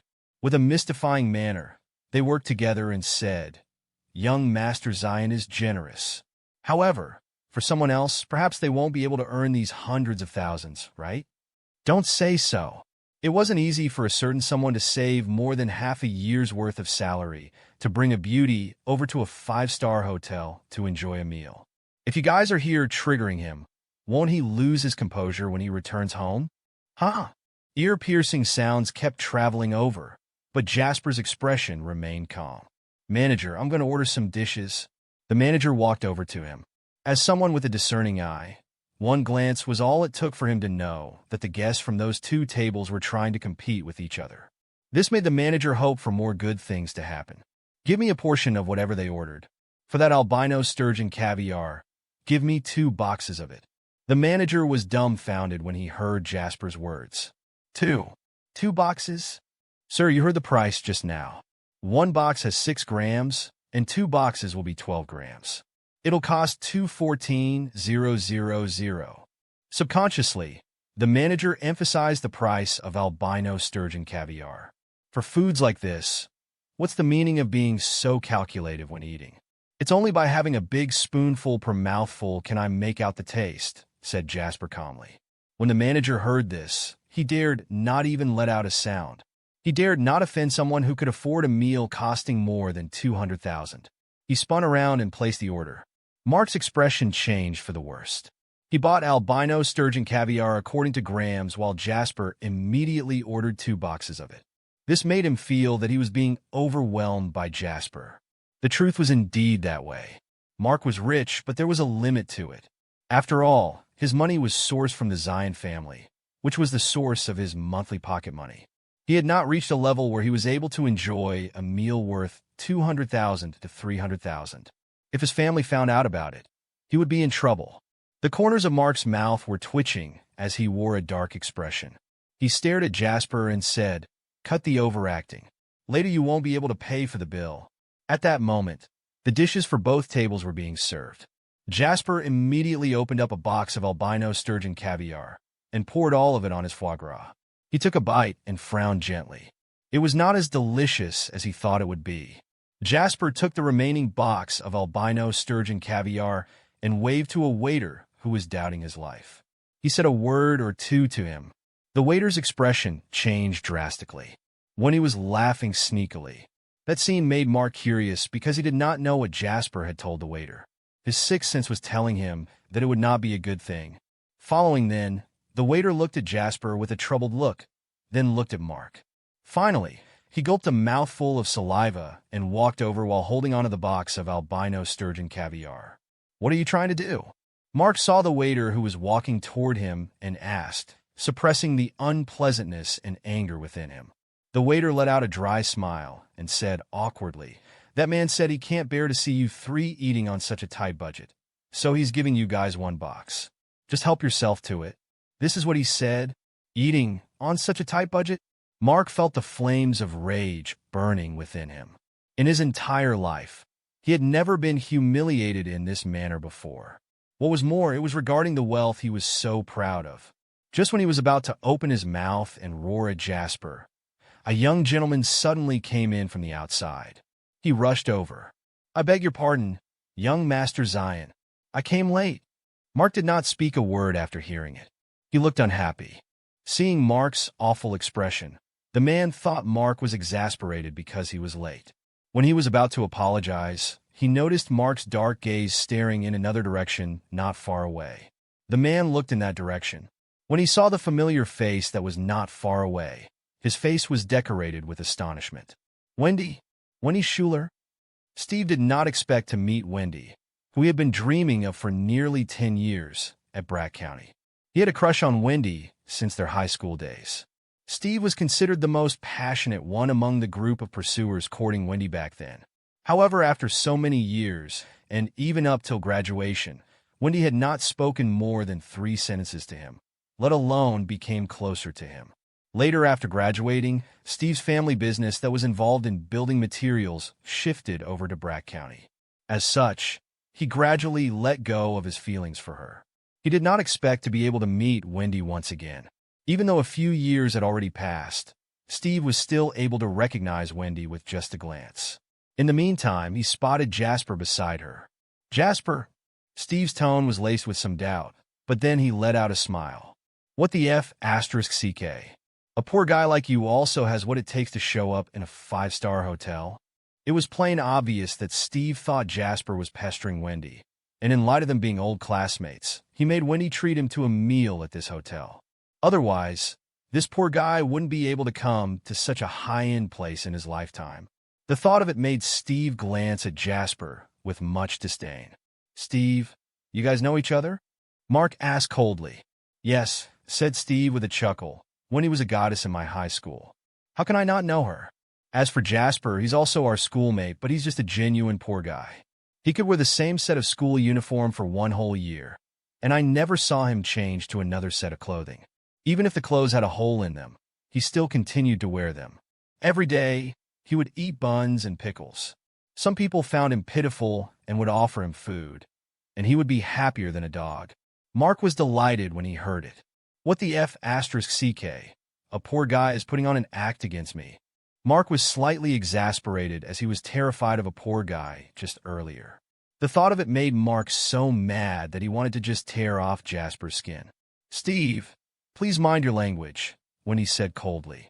"Currently, What irritated Wendy was other people teasing Jasper. Steve witnessed Wendy shielding Jasper, and all of a sudden, it made him disgruntled. I said nothing wrong. Isn't he the famous poor brat in the entire school? Wendy, I know you're very kind, but you have to pay more attention. Don't get used by these useless beings because of this matter, Steve said in a mystifying manner, and then said to Jasper with a smile, as a man, I really King look down on you. However, as your old schoolmate, I'll just give you a piece of advice. Wendy is already showing you some dignity by treating you to a meal. Or else, a poor guy like you won't be able to come to a 5-star hotel like this for the rest of your life. You'd better leave this instant after gaining the benefits. Don't be such a drag and insist on staying here. What a splendid speech. Mark stared at Jasper with a dark gaze. He then said with a sinister smile, Hey brat, you're quite good at putting on an act. I nearly got scared by you. Now, how do you wish to die? Huh? Steve immediately understood when he saw the scene. It must be Jasper, this fool, who came to a 5-star hotel and went overboard. He ended up offending Mark. When he thought about how his family's business relied on the Zion family, it made Steve all hyped up. Young Master Zion, did this fool offend you? Asked Steve politely. Does he have what it takes to do so? Mark smiled coldly. At most, I'm just disgusted by the filthy smell coming off his body. It affected my mood. Got it? Steve nodded, spun around, and barked at Jasper. Why are you still daydreaming here? Hurry and apologize to young Master Zion. Then get lost. We haven't seen each other for so many years, yet you're still the same. Jasper looked at Steve and said calmly. Back in school, you were a lackey to those young masters from rich families. You were good at getting on other people's good side. Then, your family managed to gain some profits through a business involving building materials, and you became so proud. Right now, it seems that Mark is your new owner. Hearing Jasper's comment made Steve's expression become darker. He did not see any fault in getting on good terms with those with power and fortune, but with Jasper blurting it out like this, it was like a slap on his face. Who are you to comment about me? Steve was looking fierce. It's way better than being a poor brat like you, pestering an old female schoolmate and making Wendy bring you over to a high-end hotel to treat you to a meal. I advise you to apologize to young Master Zion if you know you're standing, then get lost. After all, you've already eaten. You can return to the construction site and show off to your colleagues about how you've been to a 5-star hotel. As he was saying, Steve suddenly burst into laughter and was proud. Someone like you can only work as a laborer at a site, moving bricks around, right? You can beg me. If you beg me, and if I'm in a good mood, I can arrange to have you take up a foreman position. Ha! Mark sneered and said, a fool like him wants to be a foreman? Just put on a metal string around his neck and make him squat at the entrance of the site. He can be a watchdog who looks after the site. That would suit him best. You're right, young Master Zion. Steve raised a thumb to Mark, putting on a flattering expression to get on his good terms. You guys are so full of yourselves and look down on others. When he got up with a stony expression. Jasp, let's go. It makes me want to puke being together with these people. Mark snorted and blocked Wendy with his body, saying with a delighted face, Hey beauty, don't be in such a rush to leave. What's so good about this watchdog? This world is so vast. A beauty like yourself should only be a match to someone as splendid as me. Steve's heart skipped a beat when he saw Mark staring at Wendy while drooling. Wendy was his goddess. It was a rare chance for him to bump into her. Hence, he still had some thoughts about it. However, the moment he thought of his family's business relying on the Zion family's charity, Steve made a decision after weighing the pros and cons. That's right, Wendy. Young Master Zion is the heir to the huge Zion family of Brat County. He's not someone who can be compared to some brats. Seeing that we're old schoolmates, I'll just remind you that it's your luck that young Master Zion is willing to be friends with you. Mark was very satisfied with Steve's comment. He clapped his shoulder and said with satisfaction, Not bad. You're good at analyzing the situation. I'm very satisfied with your action. Steve put on a lowly smile and said to Mark, I'm just stating the facts. In the entire Brat County, who doesn't know that young Master Zion is the #1 person among the younger generation? When he glanced at Steve coldly and said, Last time, I only felt that you were just a spineless person. But now, why is it that your actions disgust me? Hearing that comment made Steve twitch the corners of his mouth, and his expression looked awful. At that moment, Jasper also stood up and looked at both Steve and Mark coldly. Before he could even speak, Mark saw his reaction and immediately smiled coldly before saying disdainfully, F***er. Hey Brad, earlier I was petrified by you because I didn't know about your background, but now, are you still thinking of scaring me? Utter rubbish. Let me tell you, in Brat County, I'm the one with the most authority. How boastful you are. Jasper let out a smirk and placed his gaze on Mark. He said with a deep voice, so far, the Zion family supporting you can't control the entire Brat County. With just you alone, you dare claim yourself as the king of Brat County. Hearing Jasper's comment made Steve sneer. He looked at Jasper as if he was looking at a mentally disabled person and said, You be **starred. You have no ability, yet you sure talk big. Do you know who the Zion family is? Is the Zion family someone the likes of you are able to comment on? Who do you think you are? I'm someone from JW Real Estate. Young Master Zion.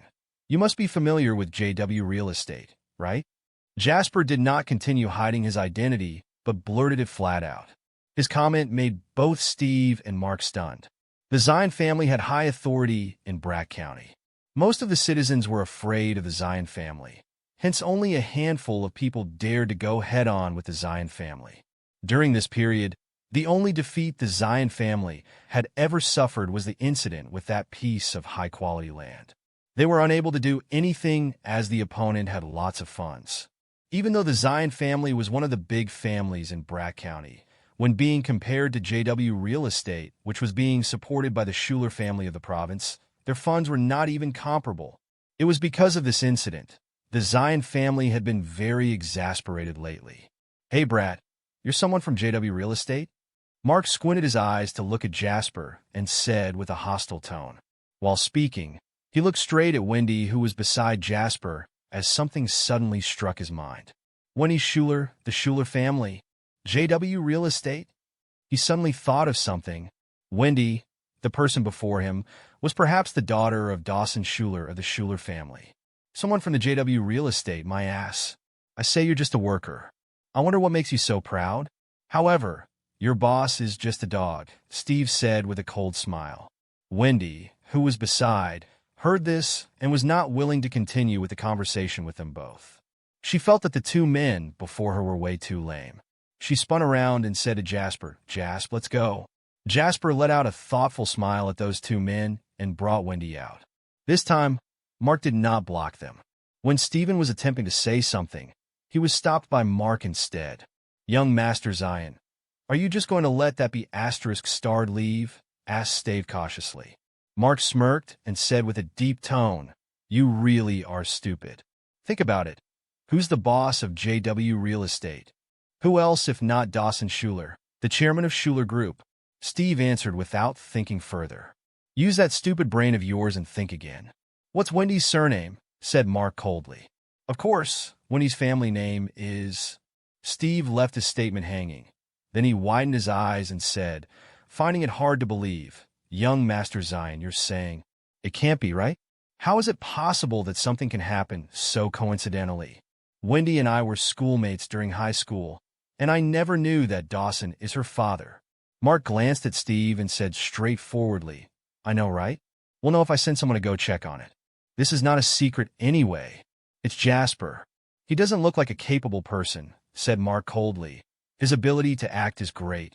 Steve smirked and said, he's just a poor guy who depends on his girlfriend. He's not worth being wary of. I'll believe that Wendy is from a super rich family, though. After all, that aura emanating from her is not usually seen in daughters of any ordinary families. But I know about Jasper's background perfectly. He's from a poor farming family. During his 3rd year in high school, he was always being looked down on and was treated like a dog. He must have bumped into Wendy after graduating and used some underhanded methods to make Wendy pity him. She then gave him a job to make ends meet. Right now, it seems that he's using Wendy's identity to put on an act.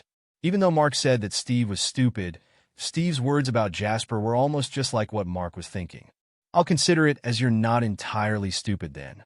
I think things are as you said. Mark said coldly, if Wendy is Dawson's daughter, then we can't force our way tonight. However, not to fear. No matter how powerful Dawson is, can he provide a helping hand over at Brat County? If he dares lend a helping hand, I'll just chop it off. Mark chuckled and put on a devilish expression as he said, I'm still hoping that Wendy is his daughter. Young Master Zion, do you mind elaborating on that? Asked Steve. JW Real Estate used up so much money to buy that land. Without the permission of the Zion family, will he dare to start developing it? Impossible. If Wendy is his daughter, then he has to make Wendy come to me to negotiate. If I can be Dawson's son-in-law, there's no harm letting him develop that land because that's going to be mine as well. Steve looked at Mark, who was laughing maniacally. His eyes sparkled, and he buried his greed for Wendy deep within his heart. He raised his thumb and said, What a splendid strategy you got there, young Master Zion. Everyone will just plan things as they march forth, but you look a few steps ahead into the future with every move you make. Even after taking the entire province into consideration, who can be better than you, young Master Zion, let alone here in Brat Counties? Marriott Hotel was just at the beach, and there was a large area of their own private beach. Even though it was a private beach, as long as they were guests of Marriott Hotel, they were free to be there. Even if that was the case, the environment over here was much better compared to public beaches. They were holding hands and walking on the beach.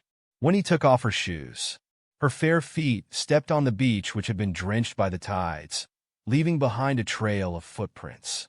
The waves washed up to the beach, but did not go over Wendy's feet. The chilly and exciting experience made the smile on Wendy's face never once fade away. The air here is so nice, said Wendy, feeling touched. Jasper let go of his hand, allowing Wendy to jump up and down as she stepped on the waves. He answered with a smile after hearing her. If you like this, we'll choose a quiet place, buy it, and build a holiday villa there. Wendy tilted her head and looked at Jasper. She said, Why are you being just like someone who got rich overnight? You just buy everything now. You weren't like that in the past. It was the period of starting a business previously, so every penny had to be spent carefully. But now that we have a little bit of capital, we should make our lives better. What's the point of earning so much money if you don't use it to enjoy life? Winnie shook her head after hearing Jasper's reply and said, I don't want to. There's no meaning to building a holiday villa. It's enough if we come here occasionally for a trip. As long as you like it, said Jasper with a soft smile. Winnie spun around and walked backward. She glanced at her footprints on the beach while pulling Jasper along, insisting he took off his shoes as well. Jasper would never reject Wendy on such a trivial issue. He immediately took off his shoes and socks before strolling the beach with Wendy. As such, the beach had a long trail consisting of 2 pairs of big and small footprints. It'll be winter after a few more months. Let's make a trip to Capital City during this coming winter. Wendy suddenly suggested. Even though Jasper was very surprised to hear this suggestion, he still replied with a smile, Sure. Let's choose a time when it's snowing and visit the Forbidden City, said Wendy softly. She would never tell Jasper that she had heard from others that the ancient palace was only called the Forbidden City when it snowed. Legend had that if one accompanied their loved one and walked around the Forbidden City under the snow, without one realizing it, they would have become old together. After they were tired from the walk, they lay on the lounge chairs that were set up on the beach nearby the hotel. They ordered the waiters to serve them drinks. Both Jasper and Wendy were feeling very relaxed. What do you plan to do to those 2 disgusting peoples? In 3 days, I'll make them both kneel before you and admit their mistakes. Jasper was never a person who lied. The same applied when he was treating any lady. He said that he would make both Steve and Mark kneel before Wendy and admit their faults. Since he said it would happen within 3 days, it would definitely not happen on the 4th day. Early in the morning after waking up in the hotel, both of them headed downstairs for breakfast. They immediately headed over to the office of JW Real Estate that was located in Brat County. With the 2 big bosses' arrival, Mr. Lambert dared not waste a single second. He immediately went to summon all of the workers in the company for a meeting. However, Jasper never liked having meetings on a frequent basis. As such, he utilized his authority as the boss and had most of the workers continue on with their own tasks, leaving only Mr. Lambert and his two assistants. These three people basically comprised the management department of the branch company of JW Real Estate in Brack County. To be honest, even though the main company knows that the project in Brack County is not easy to do, we're still not satisfied with your working progress. Jasper sat in Mr. Lambert's seat and said. The three of them exchanged terrified looks at each other and revealed bitter smiles at the same time. Mr. Lane, we're indeed facing some difficulties as well. The main reason is that Brack County is a special place, and our work is facing a great deal of resistance, said one of the assistants while feeling aggrieved. If it's not a difficult task, then tell me, why should I be spending several times more to pay you all a higher salary than an average employee to work for me? Jasper asked. That question left the three of them speechless. Wendy, who was sitting beside them, was looking at Jasper intently. She realized that at this moment, Jasper was very handsome. I know that the greatest obstacle for the project in Brack County is the all-around obstruction by the local Zion family. To you guys, this is indeed a very critical issue. Mr. Lambert, I heard that you were previously threatened with blades in the office. Mr. Lambert quickly nodded and said with a bitter smile, This is indeed like an educated person bumping into a ruthless being. No logic can go through their minds. It's not just me, but many people have been threatened as well, both straight to the face and in the shadows. They also warned us that we're just workers, and there's no need to endanger our safety for the sake of a job. Jasper said coldly, It's now the year 2000 already, yet there are still people using such ruthless methods to run their business. And you guys are actually petrified because of this? I can tell you guys that you work for JW Real Estate, so JW Real Estate will be your shield as well. Whoever uses underhanded methods is going against JW Real Estate, and JW Real Estate will never let you guys suffer from any threats. And if anyone really takes the risk and causes any one of you to suffer from any injury, JW Real Estate will definitely redeem justice for you all, even at the expense of losing this project. Jasper's speech was very influential. His voice was not that loud, yet it brought with it persuasion. Mr. Lambert and the other two people looked at each other before nodding at the same time. Mr. Lane, we have faith in you. Since Jasper had already said so, they were reassured and comforted. How many local building material suppliers are there in Brack County, and which one is cooperating with JW Real Estate? Asked Jasper. An assistant manager with the surname Wood was mainly in charge of that aspect, and quickly answered. The local market for this industry is mainly composed of Ambition Corporation and Future Industries. These two companies comprise 70% of the building materials market. The one who's cooperating with us is Ambition Corporation, whose ability is slightly weaker than Future Industries. Future Industries. Is the boss surname Quare? Asked Jasper. Mr. Wood nodded. Yes, sir. Immediately set up an appointment for me to meet with the boss of Ambition Corporation. Mr. Wood answered immediately after hearing it, spun around, and went on to proceed with his work. What's the condition at the site? Jasper looked at Mr. Lambert. Mr. Lambert answered with a slight awkwardness. The demolition work is not able to be completed because of the few families that refuse to move. Initially, we thought of starting with laying the foundation where demolition works have been completed, but because of the hindrances every day, we can't start on that as well. It means the site is demonstrating a halt in work, and I have to witness all sorts of cash outflow every day. Jasper asked calmly. Mr. Lambert smiled bitterly and nodded. Mr. Lambert's body trembled out of fear when he noticed Jasper's gaze getting colder. He knew if he continued to make Jasper dissatisfied, then his position would be handed over to another person. JW Real Estate was at a stage of developing its company, and the benefits given were way better than usual. If he was fired by JW Real Estate, for sure he would not be holding any position in Schuler Group as well. He had to bear in mind that the person before him was the son-in-law of Schuler Group. The chairman only had Wendy as his daughter, which meant his son-in-law would be the future boss. He could not afford to offend him. Mr. Lane, this is the report on the Zion family's business which I compiled yesterday after I went home. I'm not sure if it's going to be of use, but please have a look at it. Jasper's expression became much better when he saw the report Mr. Lambert was cautiously handing to him. The core of the Zion's business is building ships. Jasper looked at the report in his hands, and his gaze showed signs of interest. Yes, Mr. Lane. Brat County is a city by the beach. It's not surprising that the shipbuilding industry is more advanced. Old Master Zion was originally a technician in the National Shipbuilding Factory. Later on, he went to work alone in the oceans, and his business gradually became much better. He even bought over the National Shipbuilding Factory. Right now, their main business is from cooperating with big companies in Harbor City. Every year, they will receive orders to build a few ships. I heard that one ship can easily earn them tens of millions of profits. Adding to the usual maintenance, it's all under them as well. In 1 year, with just this shipbuilding company, they can earn tons of fortune.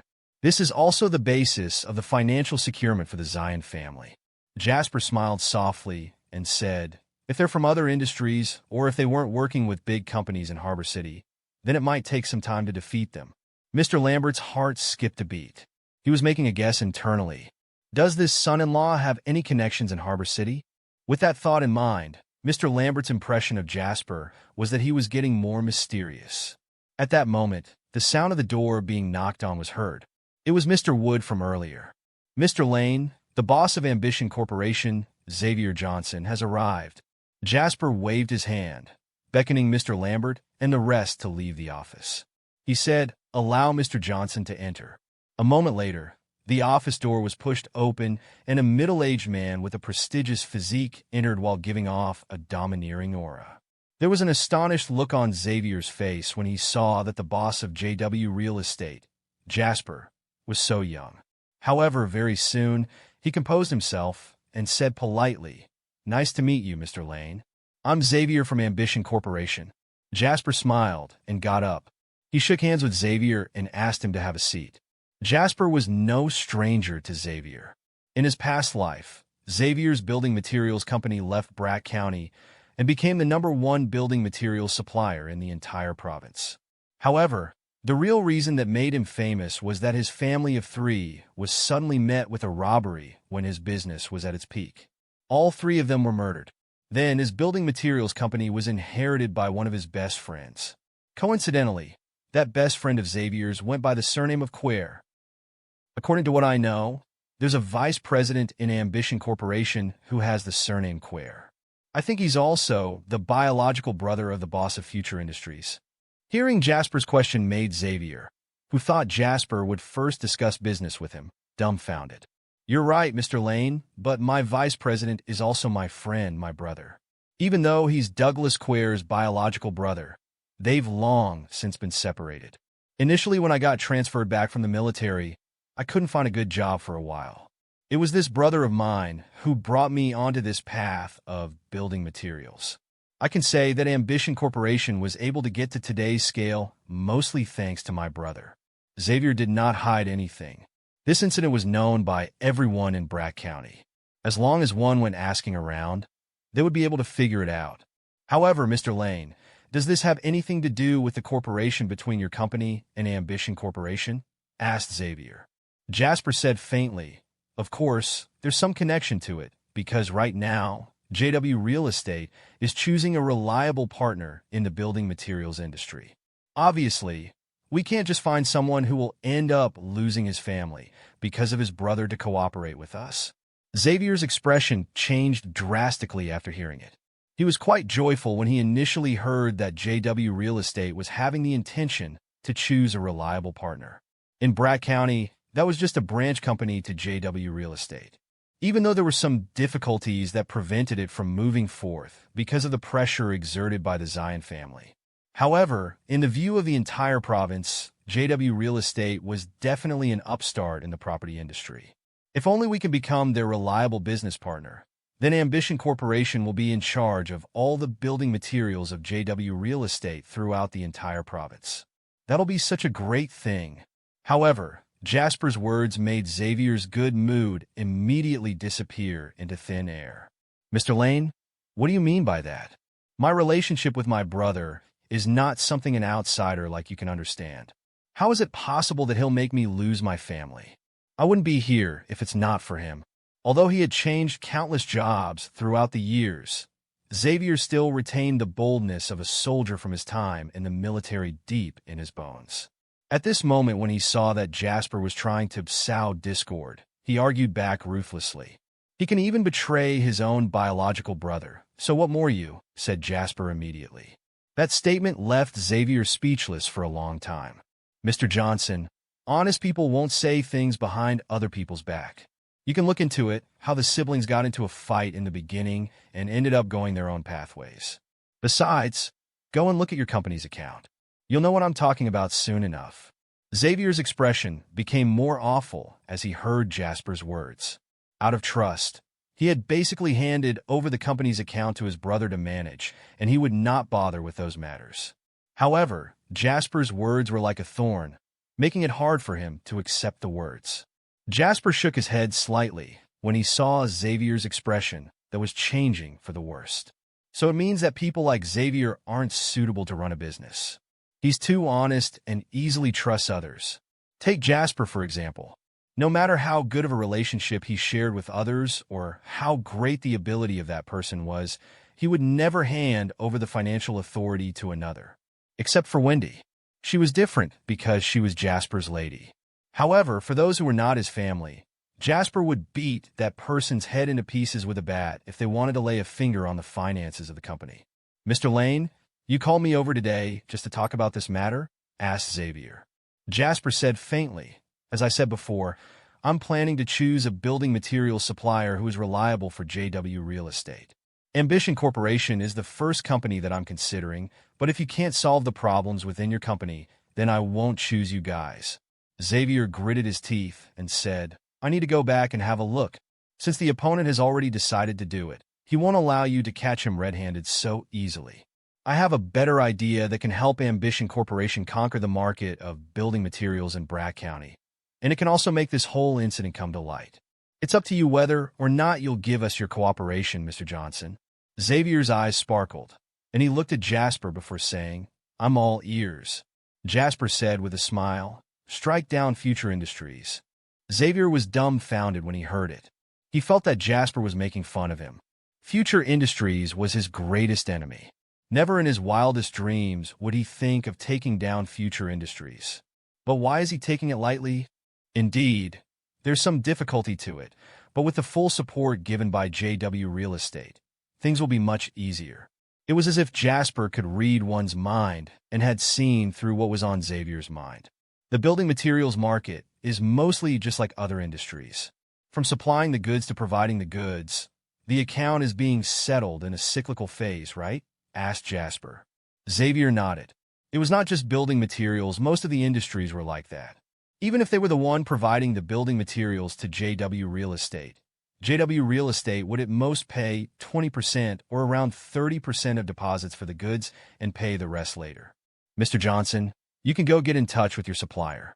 Ambition Corporation will pay full for the goods with the only request that they have to stop supplying goods to Future Industries. Xavier was shocked when he heard Jasper's comment and said, This is indeed a way to finish someone off. But where do I get so much money to immediately pay everything to them? JW Real Estate can pay for all the goods. With this, don't you have the money? Said Jasper with a giggle. Xavier was stunned for a long time. He looked at Jasper deeply and said, Mr. Lane, do you mind me asking you something? Do you happen to have a grudge against Future Industries? Jasper answered faintly, Nope. I just don't like them. Xavier took in a deep breath. He could not comprehend what was going on in this young man's mind. He immediately blurted such huge news the moment they met up. First of all, Jasper claimed that his brother bore ill intentions. Then he told him a method to take down Future Industries, both in just a single night. The main point was that Jasper did not just provide the idea, but the execution of the plan as well. Currently, JW Real Estate's business was doing very well. As long as the company was willing to clear off all their debts, then he would be able to hold on to all the supplies and make Future Industries fall. To be blunt, this was like having a dog sitting on a chair. Even a dog could accomplish it well. Hence, it was not something that could only be done by being ambitious. And this is just because Jasper despises Future Industries? Xavier felt that this world had changed. I'm doing it, said Xavier, determined. Jasper said with a smile, a toast to our cooperation. After Xavier left, Jasper pinched Wendy's nose and said, "What are you thinking about? Why are you being absent-minded?" Wendy blinked her eyes and said, "Isn't it going to be very troublesome if you want to take down Future Industries? If it's within the rules of the game, Future Industries is deeply involved in the building materials market in Brack County. Even Ambition Corporation is not worthy of being their opponent. It's indeed not an easy feat for a property company like mine that comes from a foreign land to take the company down." While saying this, Jasper shrugged his shoulders. "But why should I abide by the rules of the game? I can just overrule these rules anytime I want. When I'm the one who gets to have a saying about the rules, what is Future Industries going to use to go against me? Hurting others with the lowest cost." Wendy covered her mouth and smiled. "Smart lady." Jasper held his phone, lowered his head in search of a number, and praised her. "Who are you calling?" asked Wendy curiously. "It took me about half an hour to contact Xavier and convince him to take down Future Industries. Now, I'll let you see how long it's going to take me to take down the Zion family," said Jasper to Wendy with a smile when he dialed a number. He was waiting for the call to go through. "How long?" asked Wendy. "Just a phone call's time. Over at Harbor City in another shipbuilding company." Jasper was calling the ship king, Spencer Boyle. He did not wish to trouble Spencer over such a trivial issue. It was because he did not know any of the Boyle family members who were slightly younger. Spencer, who was far away at Harbor City, was flabbergasted to receive the call from Jasper. After laughing while talking for a moment, Jasper then revealed his intention behind this call. Spencer knew what was going on and was able to grasp the situation after just listening to half of Jasper's speech. "I'm not familiar with the Zion family's shipbuilding factory in Brack County that you're talking about. After all, there are just way too many shipbuilding company partners who provide us with the original equipment manufacturer. Most of it is being arranged by the underlings. However, in regards to this issue, I'll order my men to settle it. So, rest assured." The Ship King's reply showed that he greatly respected Jasper. After all, as the head of one of the 4 affluent families in Harbor City, to be able to say such a thing already represented an attitude. "Thank you. Next time when I head over to Harbor City, I'll definitely come to visit you," said Jasper with a smile, as he also knew how to reciprocate with the same respect. Spencer burst into laughter and said, "Sure. When you're here, be sure to be my guest." After another word or two, Jasper hung up the call. Just now was when he looked at Jasper astonished. Even though she was aware that Jasper had a good relationship with the 4 affluent families in Harbor City, witnessing Jasper being able to call Spencer straight and even have a nice conversation with him made her feel that it was rather ridiculous. "It's exactly the person who you're thinking of. The next trip to Harbor City, I'll bring you along and introduce you to him," said Jasper with a smile. Wendy let out a faint smile. "Earlier, I think you said a total of 10 sentences. Among them, 8 of them were greetings. With just 2 sentences, the matter is settled. You finally get to witness the ability of your man, right? Come, let's go have lunch." Jasper smiled and held Wendy's hand before walking out of the office. In Harbor City, Spencer indeed attached great importance to Jasper. As soon as he ended the call with Jasper, he immediately dialed another number. He made a call to his son, Eustace Boyle. Currently, most of the businesses of the Boyle family were under the control of his son. Eustace, who was having a meeting, immediately raised his hand to stop the meeting when he saw the incoming call. He ordered a group of staff from the higher management to watch over the situation while he answered the call. "What's up, Dad?" Hearing Eustace's reply made all of the higher-ups stand up straight subconsciously as if the old man was able to see them through the phone. After listening to the words, Eustace answered and said another 2 sentences before hanging up the call. A dead hush befell the conference room. Eustace loosened his necktie and asked, "Who knows if we're cooperating with a shipbuilding company under the Zion family of Brack County in the mainland?" All the bosses exchanged terrified looks. "Who the hell is that? We've never heard of them before." Such a trivial matter, yet it made Spencer, who is half retired, personally make a call to inquire. After some time, a man who was sitting at a corner of the conference room got up weakly. "Mr. Boyle, I vaguely have an impression of this name. It seems that it's true."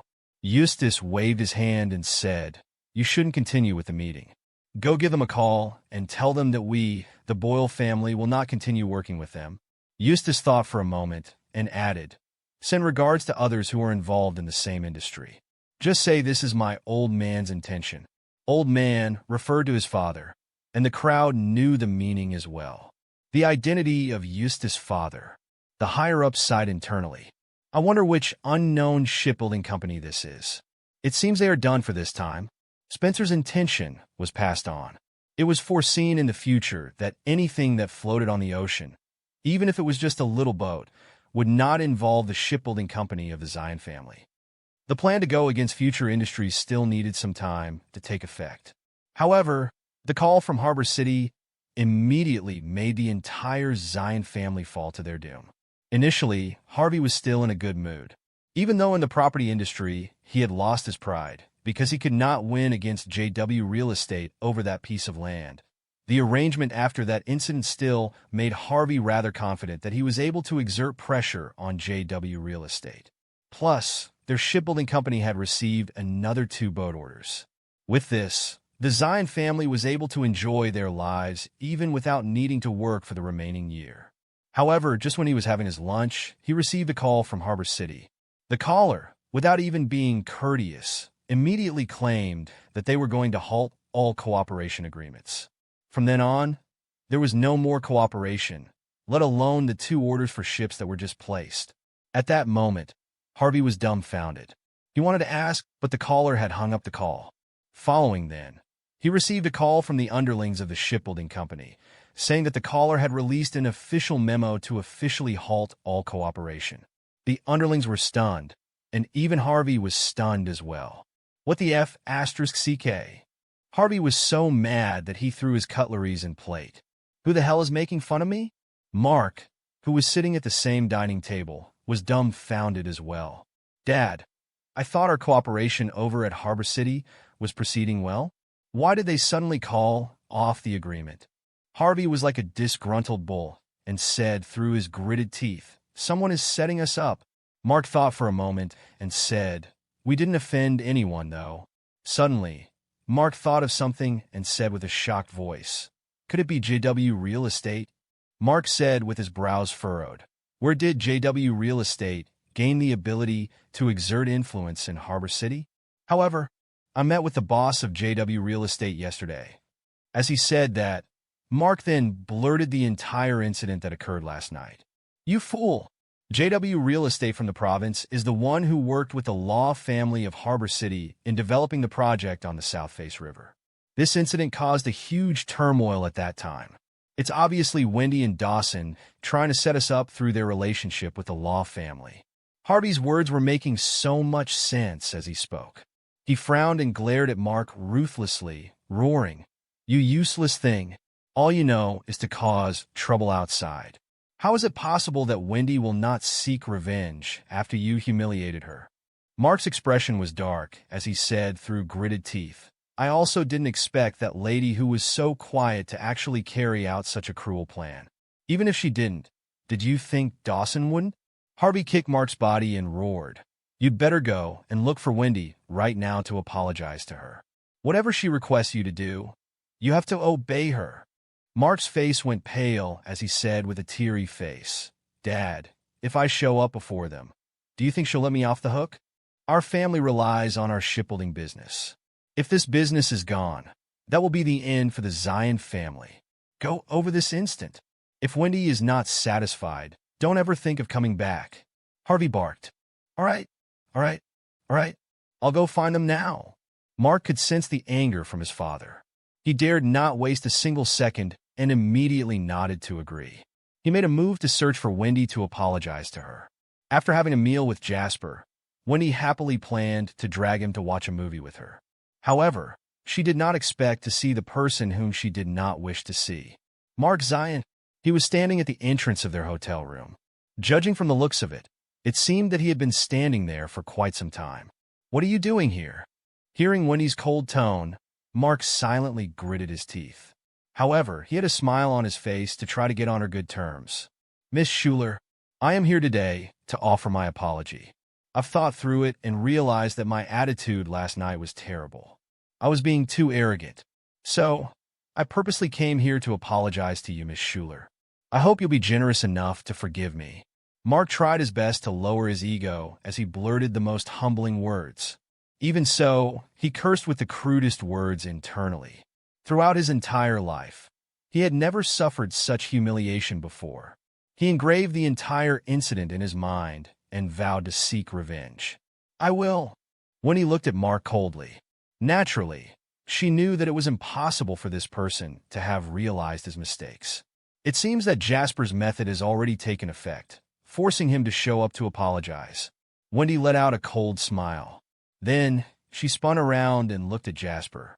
Wendy would never make any decision when it came down to dealing with outsiders. As such, she granted the final decision to Jasper. Jasper smiled. After opening the room door, he entered with Wendy. Since the beginning, Wendy and Jasper never reacted to Mark's apology. They did not mention any words of forgiving him, but did not comment that they would never forgive him either. They just ditched him at the doorway. Mark was dumbfounded. He looked at the room door that was half closed. Finally, he gritted his teeth and followed them to enter. Upon entering the room, he stood still in the middle of the hall. Mark saw Jasper sitting on the main seat while Wendy was cutting an apple for Jasper. At that moment, perhaps Mark was deeply jealous of Jasper. F***er. Steve was right. Jasper is just a B***starred who relies on ladies. How dare he rely on ladies like this? Since the beginning, Mark never thought that the incident had anything to do with Jasper. In his opinion, this fight was obviously because Wendy had suffered some grievances and experienced terror last night. She then told Dawson about it, leading Dawson to arrange all of this. As for Jasper, he was just a B***starred who relied on ladies. Hence, seeing Jasper sitting in front of him and showing off his mightiness made Mark feel mentally uneasy. I'm here to apologize to Miss Schuler. Why are you sitting here? Hurry up and get lost, Mark said in a mystifying tone. Jasper leaned on the sofa and looked at Mark calmly. He let out a vague smile and said, Aren't you here to apologize? Looks like you're not sincere enough in your apology. Son of a B***tsh. Why are you acting almighty? Since when was it your turn to put on an act before me? I'm here to apologize to Miss Schuler, not to some F***er like you, Mark said with a cold smile. When he looked at Mark coldly. Then, she carefully cut the apple into smaller pieces and used a toothpick to poke on it. She fed them to Jasper. That gesture explained it all. Mark gritted his teeth. His icy yet exasperated gaze stared at both Jasper and Wendy. In Mark's opinion, Wendy was intentionally using someone who relied on ladies like Jasper to humiliate him. As for Jasper, he's an arrogant F***er who relies on ladies. That's more disgusting. I heard that your family's shipbuilding business is about to come to an end, said Jasper faintly. Indeed. Mark clenched his fist while his expression tensed. Indeed, it's this stupid couple who's responsible for this. Mark took in a deep breath. He went all out and said coldly, This time, I admit my defeat. Spit out what you want me to do. I just request that you'll let go of the Zion family's business. All right, nice. Being able to say this statement can at least prove that your dad didn't waste his efforts bringing you up for so many years, said Jasper with a smile. Mark stared at Jasper and said with a cold smile, Shut the F***ck up. You're a B***starred who relies on ladies. You're just relying on the power of the Schuler family. I despise such a worthless man. Jasper got up and sauntered lazily to Mark. When he raised his head, there was a dark gleam within his eyes. Mark did not seem to back off as he matched up to Jasper's gaze and coldly said, What do you want? Down on your knees, said Jasper calmly. Mark's eyes widened. His pupils were dilated as he glared at Jasper, as if he was trying to confirm whether it was Jasper who said it wrong, or it was himself who misheard it. You want me to get down on my knees? Mark got so mad that he ended up laughing. It's fine if you don't kneel down. Jasper's chin was in the direction of the room door that was still left half opened. He pointed at it, saying, The door is just right there. Off you go. I won't be seeing you off. Jasper Lane? Mark raised his voice. Don't cross the limits. Is it? Jasper sneered and fixed his gaze on Mark. Smack! Suddenly, a slap was swung and landed on Mark's face. leaving behind a fiery red palm mark. This is your last chance. If you don't get down on your knees and apologize, then get lost. Mark felt the burning sensation on his face. He gritted his teeth and stared at Jasper. If it had occurred in the past, Jasper would have long ago been tortured to death by him. However, at that moment, Jasper was with Wendy. Besides, if he failed to obtain Wendy's forgiveness, then that would truly be the end for the Zion family shipbuilding company. He had a ferocious expression as he glared at Jasper. He spun around and looked at Wendy, saying with much effort, "Miss Schuler, don't talk to me." When he lowered her head and played with her phone, I only listened to Jasp. Nash. Mark was gritting his teeth as he stared at Jasper mercilessly. He said with a miserable smile, "Do you think you have what it takes to make me get down on my knees?" Jasper looked at Mark calmly and said, "I have no interest in your knees. When I asked you to kneel, I wanted you to kneel before Wendy to make up for the inappropriate comments you said to her last night." The thought of his family's business made Mark so mad that his body was trembling when he recalled his father's fierce and merciless gaze before he left home. Jasper just looked at him faintly, not saying a word. After some time, with his teeth clenched, Mark gradually lowered his head and bent his knees. Bang! Both of Mark's knees knocked against the floor, letting out a deep sound. "It's my fault, Miss Schuler. Please forgive me." Mark lowered his head, and his voice was heard. "You're too soft. I can't hear you." It was as if Mark was going all out as he raised his reddened eyes and roared, "It's my fault, Miss Schuler. Please forgive me." Jasper smiled, then got back to his seat and said calmly, "Get lost." With both of Mark's hands supporting his thighs, he stumbled to peel himself from the floor. Mark, with a cruel gaze, glanced over at the two people, then spun around to sprint out of the room. "Jasp, I'm afraid he won't just let this matter end like this." Wendy put down her phone and said to Jasper, "Earlier, did we just do something that crossed the line?" "Obviously not. Just now." His gaze was saying that he wanted to eat us up so badly. Jasper nodded. It was not the first time Jasper was meeting a young master from a rich family like Mark. Isn't Zayden just like him? However, right now, Zayden is not even worthy as a dog. "Then, will he go and do anything irrational?" asked Wendy. Jasper smiled and said thoughtfully, "If he doesn't become irrational, how are we going to utterly defeat the Zion family?" Downstairs of the hotel, Mark sprinted out. He sat in the car and slammed the car door. He was panting hard, out of breath. Bang! Mark's punch smashed against the steering wheel. His ferocious and cruel voice echoed within the car. "Jasper, Wendy, just you guys wait and see. I'll never let this matter slide aside." It was as if Mark had thought of something. He took out his phone and made a call, roaring into it in a hysterical manner. "Steve, come and look for me now. I want to make that lowly couple suffer like hell. I'm coming over to look for you right now. Young Master Zion." Steve received the call from Mark. After hanging up the call, he immediately rushed over. In no time, he arrived at the designated place chosen by Mark. He was dumbfounded the moment he saw Mark's face. "What's wrong, young Master Zion?" At that moment, Mark's face had a bright red handprint on it. His expression was extremely dark. Steve had no idea what had happened and dared not imagine who in the entire Brack County would have the guts to hit Mark. "I must make Jasper fall, regardless of the price I have to pay for it." Mark glared ruthlessly at Steve and said with a deep, ferocious tone. The corners of Steve's mouth twitched. He had the desire to inquire the reason, but he gulped down his saliva as he had no guts to blurt out another comment. He thought to himself, could it be it was Jasper who personally hit Mark? No matter what, Mark vows to make Jasper fall. This is great news. Indeed, Steve did not think into it. His deep voice sounded as he said to Mark, "Young Master Zion, if you really want to make them fall, I have an idea which will definitely make them wish they were dead instead of alive." Mark stared at Steve and said evilly, "Stop beating around the bush and spit it out." Steve chuckled and said, "Young Master Zion, no matter how great Jasper and Wendy are, they're just two ordinary beings.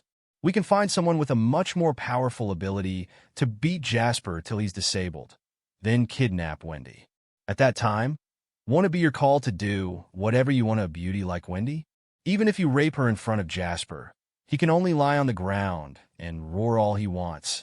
Hearing Steve's comment made Mark's eyes sparkle.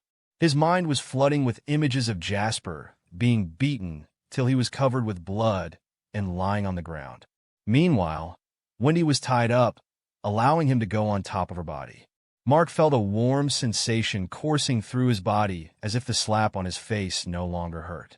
However, in the next second, Mark hesitated and said, "But Dawson is not someone we should simply go against. If we do that, Dawson is the richest man in the entire province and naturally cares for his pride. If such a thing happens to his daughter, will he even have the dignity to spread the news out?"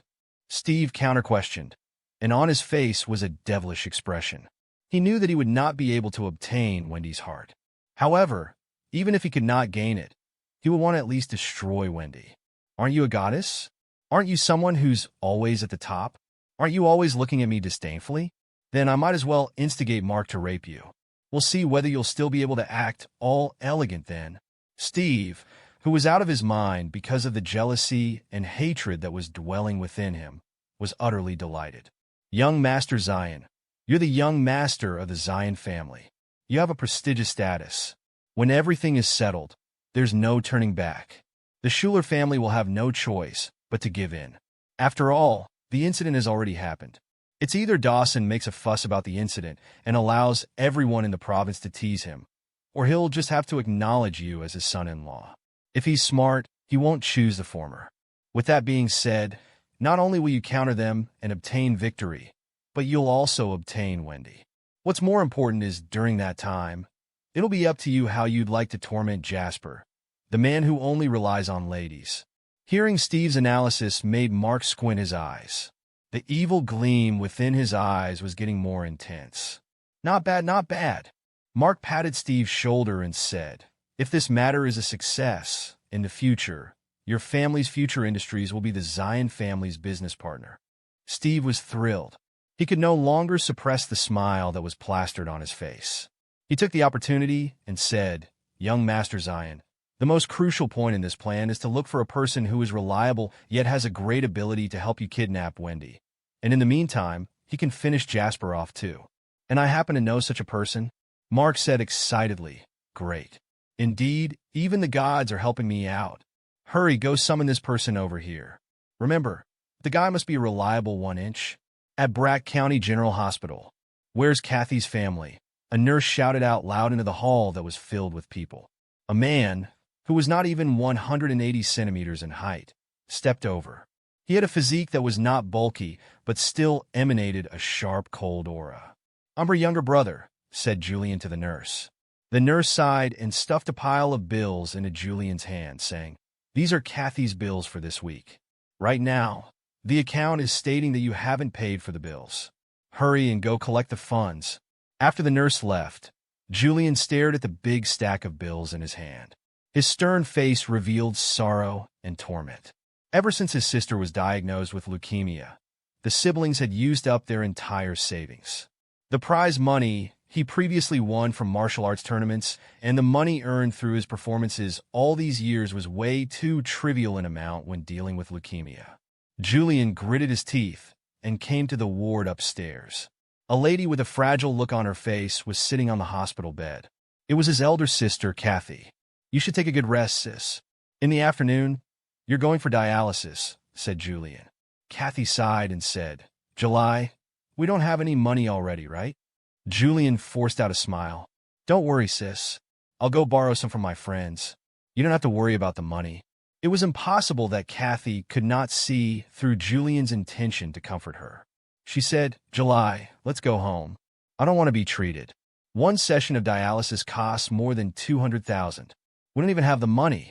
Furthermore, we can't find suitable bone marrow. I'll still be gone either way." Julian put on a stubborn look and said, "No way, sis. Even if I have to go all out, I'll make sure you're treated. Don't worry about the money. I'll think of a way." Just when the siblings were in an argument, Julian's phone rang. Julian walked out of the ward and answered the call. After half an hour, Julian came to a private room in a restaurant. Steve, the person who called him, was sitting in the room with Mark. They had been waiting for his arrival. Seeing that Julian had come in, Steve spun around and faced Mark before saying with a giggle, "Young Master Zion, this is the good fighter I was talking about." He started training in boxing at the age of 5. At the age of 8, he started going into professional boxing. At the age of 15, he managed to achieve good results in the boxing industry and became champion in the national boxing tournament in the youth category. He's a 3-time back-to-back champion in the 60 kilograms category. He's a rare fighter and one of the best in the entire country, let alone in Brack County. Mark's eyes glittered the more he heard. He nodded and said, "Not bad. He has the required ability." Steve smiled proudly, spun around, and said to Julian, "This is young Master Zion. He needs you for a favor. Once the matter is done, you may immediately leave with 1 million. Julian's breathing became heavier when he heard the 1 million figure. In terms of fighting ability, he was confident he could defeat everyone in the country of the same age group as him. However, because of a small incident, he was unable to proceed further. Currently, Julian was in need of money. For the sake of the money, he was willing to do anything.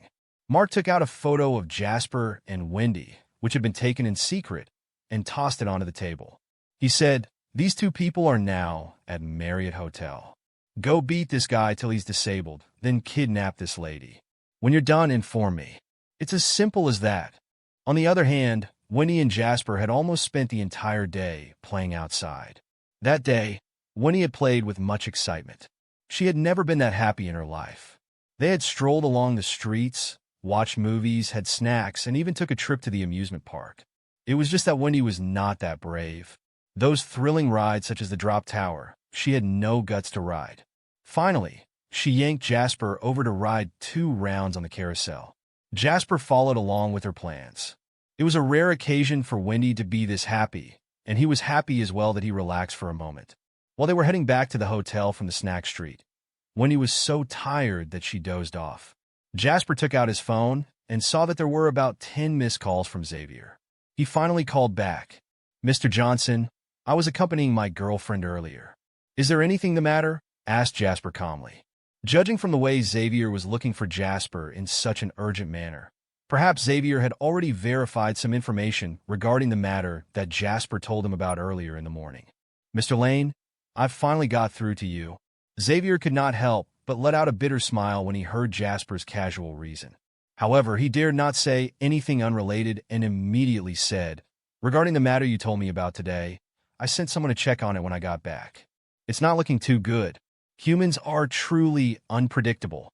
Jasper smiled as he replied, "Since ancient times, the hardest thing to predict is a person's thoughts. Since you've already gained some insights, then I believe you'll agree with my plan, right?" Xavier said with a deep voice, "Although I've found some traces, there's no evidence yet. It's just that I can already sense something even without the evidence. Regarding your plan, I'll carry it out to the best of my ability. I've already contacted a few suppliers who are very powerful. No one will be able to refuse the generous terms I'm going to offer them. Tomorrow, I'll be sure to cut off Future Industries' entire supply chain." Jasper said with a smile, "Nice one. Tomorrow, the first batch of funds for the cooperation between JW Real Estate and Ambition Corporation will be credited. In regards to those suppliers, you ought to bear in mind to be careful when signing contracts with them." Xavier nodded and said, "Got it. You can rest assured about that, Mr. Lane. It's just that, aren't you afraid I won't keep to my promise after you credit those funds to me tomorrow?" At that moment, the car had come to a halt at the entrance of Marriott Hotel. Jasper opened the car door and helped Wendy step down from the car. While he was walking to the lobby of the hotel, he said, "You won't have the guts, Mr. Johnson." Xavier kept quiet for a long time and suddenly said with laughter, "Mr. Lane, I realize being your friend is much more assuring than making an enemy out of you. I'll wait for your good news tomorrow." Jasper smiled and hung up the call.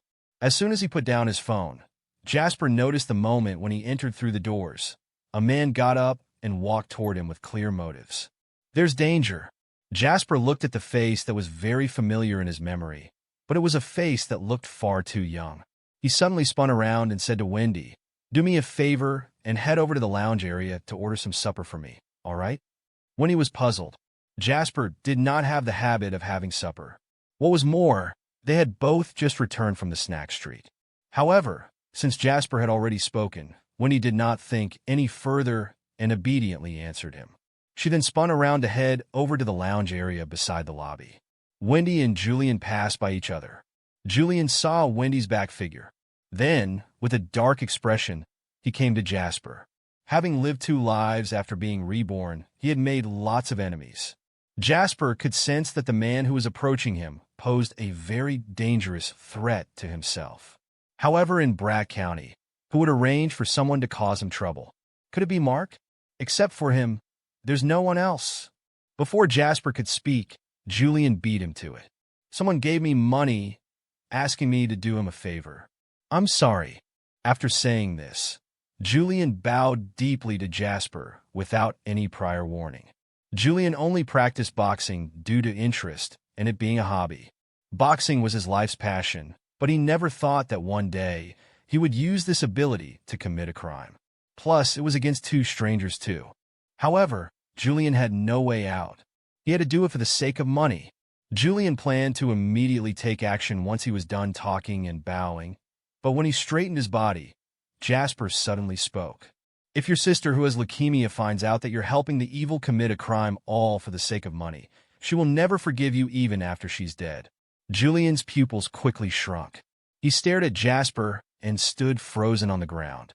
He was dumbfounded. Jasper looked at Julian and sighed internally. Very few people knew of Julian. After 5 years, he would astonish the entire nation using another name. Rexy, the fighting monk. He learned boxing, and he was the first one to defeat 18 people in one go throughout the 50 years of boxing history. With his ability, he had made a name for himself. He was not just a master of boxing. He was familiar with other fighting styles, including mixed martial arts. He had truly mastered all sorts of fighting styles. Later on, he went to join a world tournament and had a winning streak with 22 consecutive wins. He never lost a match. With the status of a 60-kilogram athlete, he used only 15 seconds to knock out the boxing king of 110 kilograms, creating himself the title of the legendary fighting monk. During Julian's interview after that, he revealed that his biggest regret in his life was to witness his biological sister being tortured to death because of leukemia. Many leukemia patients could not find suitable bone marrow donors and passed away. However, his sister had actually found a bone marrow donor that was compatible, but because they did not have the money for the transplant surgery, she ended up dying on the hospital bed with regret. That was Julian's greatest pain. Calculating the timing, this was when Kathy, the fighting monk or Julian's sister, was being tormented by leukemia. If there were no accidents, Kathy would pass away after another half a year. Then, Julian would give himself the name Rexy, the fighting monk. He would give his all to learn fighting for 4 years and became famous. Jasper did not expect Mark to be able to look for Julian. If it was another person, Jasper would really be in trouble. However, he knew that deep within Julian's heart lay the spirit of a knight. Adding to the words he said earlier, Jasper was confident that he was able to make Julian return to the bright side from the dark side. I know your sister has leukemia. Right now, you 2 siblings are very poor to the point where you can't pay for the hospital bills. You're on the brink of being chased out of the hospital. But I can help you. Jasper stared at Julian and said. Julian stared at Jasper and said with a deep tone, How do you know about me and my sister? There are very few things in the world that I'm not aware of. Jasper let out a smile because he could feel the kindness that was still in Julian. If there was still a ray of hope, he would never take this path. As for Jasper, he could give him hope. Not just hope, but a path that was bright and where he could cure his sister. I even know that it was Mark who made you come forth. Am I right? Jasper's comment made Julian speechless. Being silent would mean he had agreed to it silently. Jasper said with a smile, Think about it. Mark sent you to go against me. Once things are settled, he'll be holding on to your weak point. Do you think you'll be able to shake off his setup? Julian's expression changed for the worst. At that moment, he did not think much as to why Jasper knew so much about his matters. Instead, he was starting to reconsider Mark's intention. Earlier, it was because of his mindset to get the money to save his sister that he did not consider the outcome. However, at this moment, he started to hesitate. Mark doesn't dare to come and look for me, but got you to fight me instead. That means he's afraid of me. Think about it. If anything happens to me, do you think you'll be able to escape? Julian's expression became dark as he said, I can't be bothered too much right now. I just need the money. I can give you the money. And I can even give you the bone marrow that can save your sister. Jasper's words impressed Julian. He certainly did not want to break the law if he could. What did it matter if he was strong? Was he able to fight the law? During this time, he had clearly understood that personal strength meant nothing in the world. Only wealth and power mattered.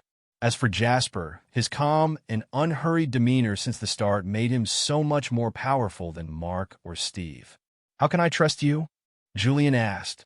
Jasper chuckled when he realized that Julian was having a change of heart. How much did Mark give you? 1 million, Julian answered honestly. What a big deal, Jasper said quietly. Then, Jasper took his phone and made a phone call in front of Julian. Hi, Mr. Lambert, it's me. Withdraw 2 million in cash from the company's vault. You have 30 minutes? Then, Jasper hung up and turned toward Julian to say, So, can we sit down and talk now? Julian stared intently at Jasper before he nodded. Jasper treated Julian to supper in the lounge. He was full and did not feel like eating anything, so he just got himself and Winnie a drink each. As for Julian, he was so broke from using all his money to purchase Kathy's medicine that he had not eaten for 2 days. Besides, he was a martial artist, which further increased his body's need for food. Thus, he managed to eat enough for 8 in one sitting. Wendy's eyes widened in shock as she looked at the number of empty plates. Who is he? He has such a large appetite. Are you sure nothing will happen? Wendy asked as she poked Jasper. Jasper smiled. He's the bodyguard I've set my eyes on. He's great in combat. Wendy batted her eyes.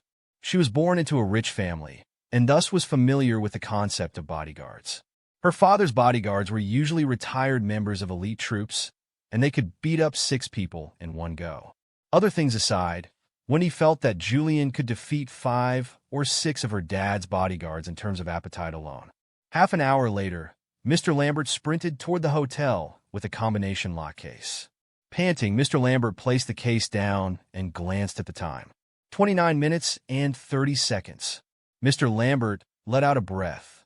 Thanks for your hard work. Jasper looked at Mr. Lambert, who had thrown on his clothes haphazardly after being roused from bed, as he spoke. No worries, as long as I didn't hold up any procedures. Mr. Lambert was a smart man who made his leave after replying respectfully. Jasper pushed the case toward Julian and motioned for him to open it. When Julian opened the case, he saw 200 bundles of $100 bills placed neatly inside it. Excitement flashed through Julian's eyes as he said to Jasper, What do you want me to do? Nothing much. I just want to be friends, Jasper replied smoothly. Julian was startled. Was this how rich people acted? They would spend $2 million just to become your friend? However, Julian was not stupid. He knew which side he should be on after doing a cost-benefit analysis. Steve and Mark wanted him to break the law, but it was obvious that Jasper would not let him do that. His sister had also taught him since he was a child to be a law-abiding citizen. Steve was the one who got in touch with me, and the other person you're referring to must be Mark. Steve paid me to do stuff for Mark. He wanted me to come meet you at this hotel and beat you up and then kidnap her. Julian paused before saying, Before I left, I heard them saying that Mark will humiliate her in front of you so that you'll beg for death before they did what had to be done. The expression on Wendy's face turned frosty after hearing that. She was angry. How vile and shameless. I never expected them to be like that. Jasper remained calm as he tapped Wendy on the arm, signaling for her to calm down. I'll take care of these two, Jasper said. Wendy nodded and said angrily, Jasp, you must teach them a lesson this time. Teach them a lesson? Jasper smiled as he said slowly, I've already taught them a lesson, but it seems that they aren't in touch with reality yet. Lessons aren't enough for people like them. Jasper was smiling, but Wendy, who knew him like the back of her hand, knew he was furious. Wendy knew Jasper was this angry because Mark had malicious intentions toward her. Her heart glowed with the warmth of that knowledge. I'm going to have to trouble you with something, Jasper said to Julian. Call them and tell them that your plan has succeeded. Julian did not understand what was going on, but he could sense the iciness hidden within the calm expression on Jasper's face. Without asking more questions, he nodded and took his phone out to make the call. In a restaurant near Marriott Hotel, Mark and Steve smoked on cigarettes as they stared at the silent phone on the table, panic building within them. Suddenly, the phone rang. Steve immediately answered the phone. A while later, he hung up and smiled broadly at Mark. "Young Master Zion, it's done?" Mark stood and suppressed his excitement as he asked, "Really?" Steve nodded and said, "That was Julian on the phone. He told me that he has successfully taken control of Jasper and Wendy. All we need now is for you to grace them with your presence, young Master Zion." Mark laughed uproariously as he clapped Steve on the back gleefully. "Not bad. I'll remember your contributions in this matter." Steve laughed with him as he said sinisterly, "I wonder how wild Jasper and Wendy will be this time." "Don't worry. I'll make sure you get the chance to humiliate Jasper. I'll make him lie on the floor and watch me have fun with Wendy," Mark guffawed as he said. The two excited men hurriedly stood up and set out toward Marriott Hotel. Within 10 minutes, Mark had brought Steve to the door of the suite. Mark could not conceal the delighted grin on his face as he knocked on the door. Just today, Jasper had slapped him and forced him to crawl out of the room. Now he was back. Everything had come to a full circle. Now, he was going to step on Jasper's face and ask him who was the actual winner. As for Wendy Schuler, she could pretend to be high and mighty all she liked. He would see if she could continue maintaining that aristocratic persona of hers after he ripped her clothes off. Her screams must be music to the ears. Mark's face turned red from excitement as he imagined the scene. He could not wait. The door soon opened. Julian was standing behind the door. "Ha, go on, Julian. I admire you." Mark laughed as he spoke to Julian. Then he pushed the door open to enter. Steve followed behind him. Julian watched them enter the room before he calmly closed the door and locked it. Mark and Steve must not have noticed that in their excitement. The minute he entered the room, Mark roared with laughter as he yelled, "Jasper Lane, you didn't expect this, did you?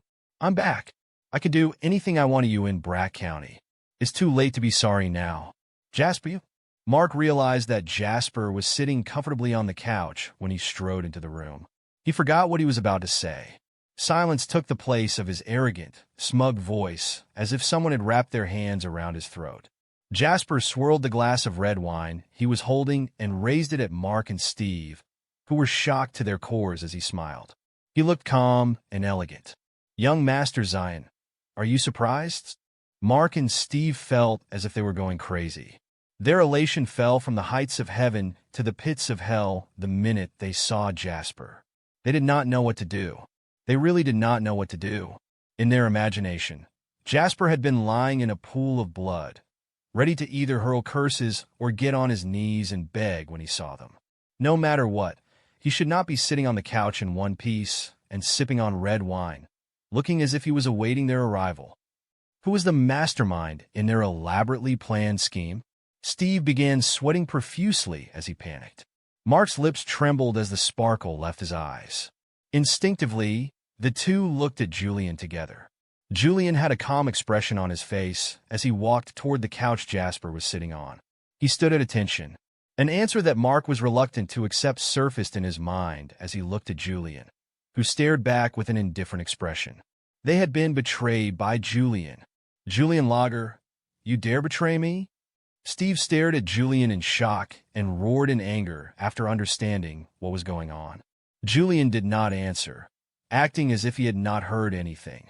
Mark was so angry that he turned and slapped Steve. Gritting his teeth, he said, "This is the reliable person you found?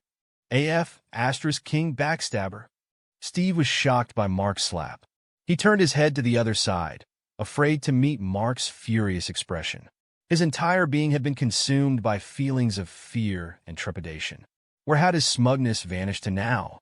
Jasper inclined his head and downed the rest of the wine before he gently placed the glass on the side table. "I suppose that's all you have?" When he heard Jasper, Mark took a deep breath and shuddered as he said, "Jasper, no, Brother Lane, this is all that idiot Steve Quare's fault. He's the one who coerced me into this. I never wanted to seek revenge against you. He was also the one who got in contact with Julian. Brother Lane, please forgive me." Mark had not imagined this would happen. His father had wanted him to apologize, and indeed he had come over to apologize earlier. However, he had been angered by the humiliation and thus orchestrated this plan. He did not dare imagine what would happen when his family learned of this accident that would undoubtedly affect his family's shipyard. Thus, Mark decided to grovel first. No matter what, he would sell out Steve first. What was important was soothing Jasper's temper. Steve could not believe that Mark was selling him out.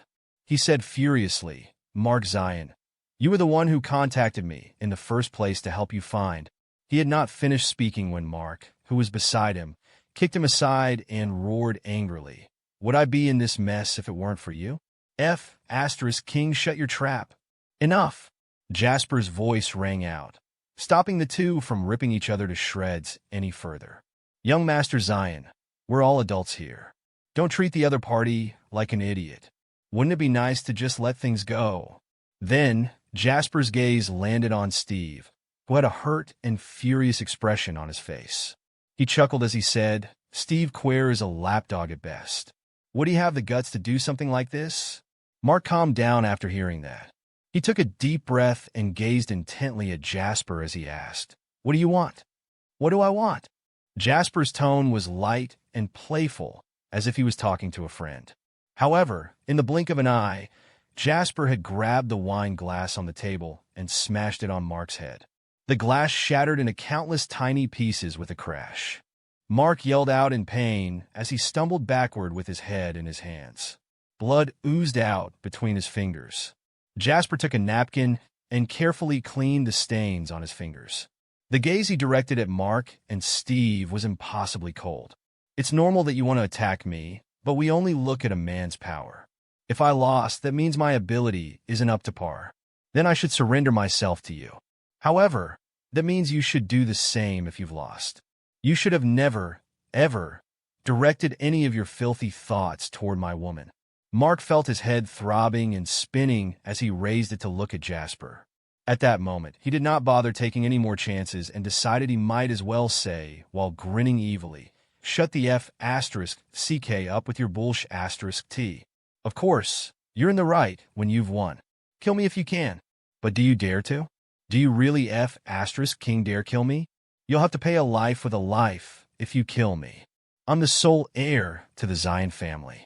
You dare kill me while you're in Brack County?" Jasper laughed as he looked at Mark, who still insisted on having the last say even when there was no chance of escape for him. "I love seeing how emboldened you are. To you, your family losing its power would be much more painful than dying, wouldn't it? If I can cause the Zion family shipbuilding company to go out of business, I can treat the entire Zion family as my playthings.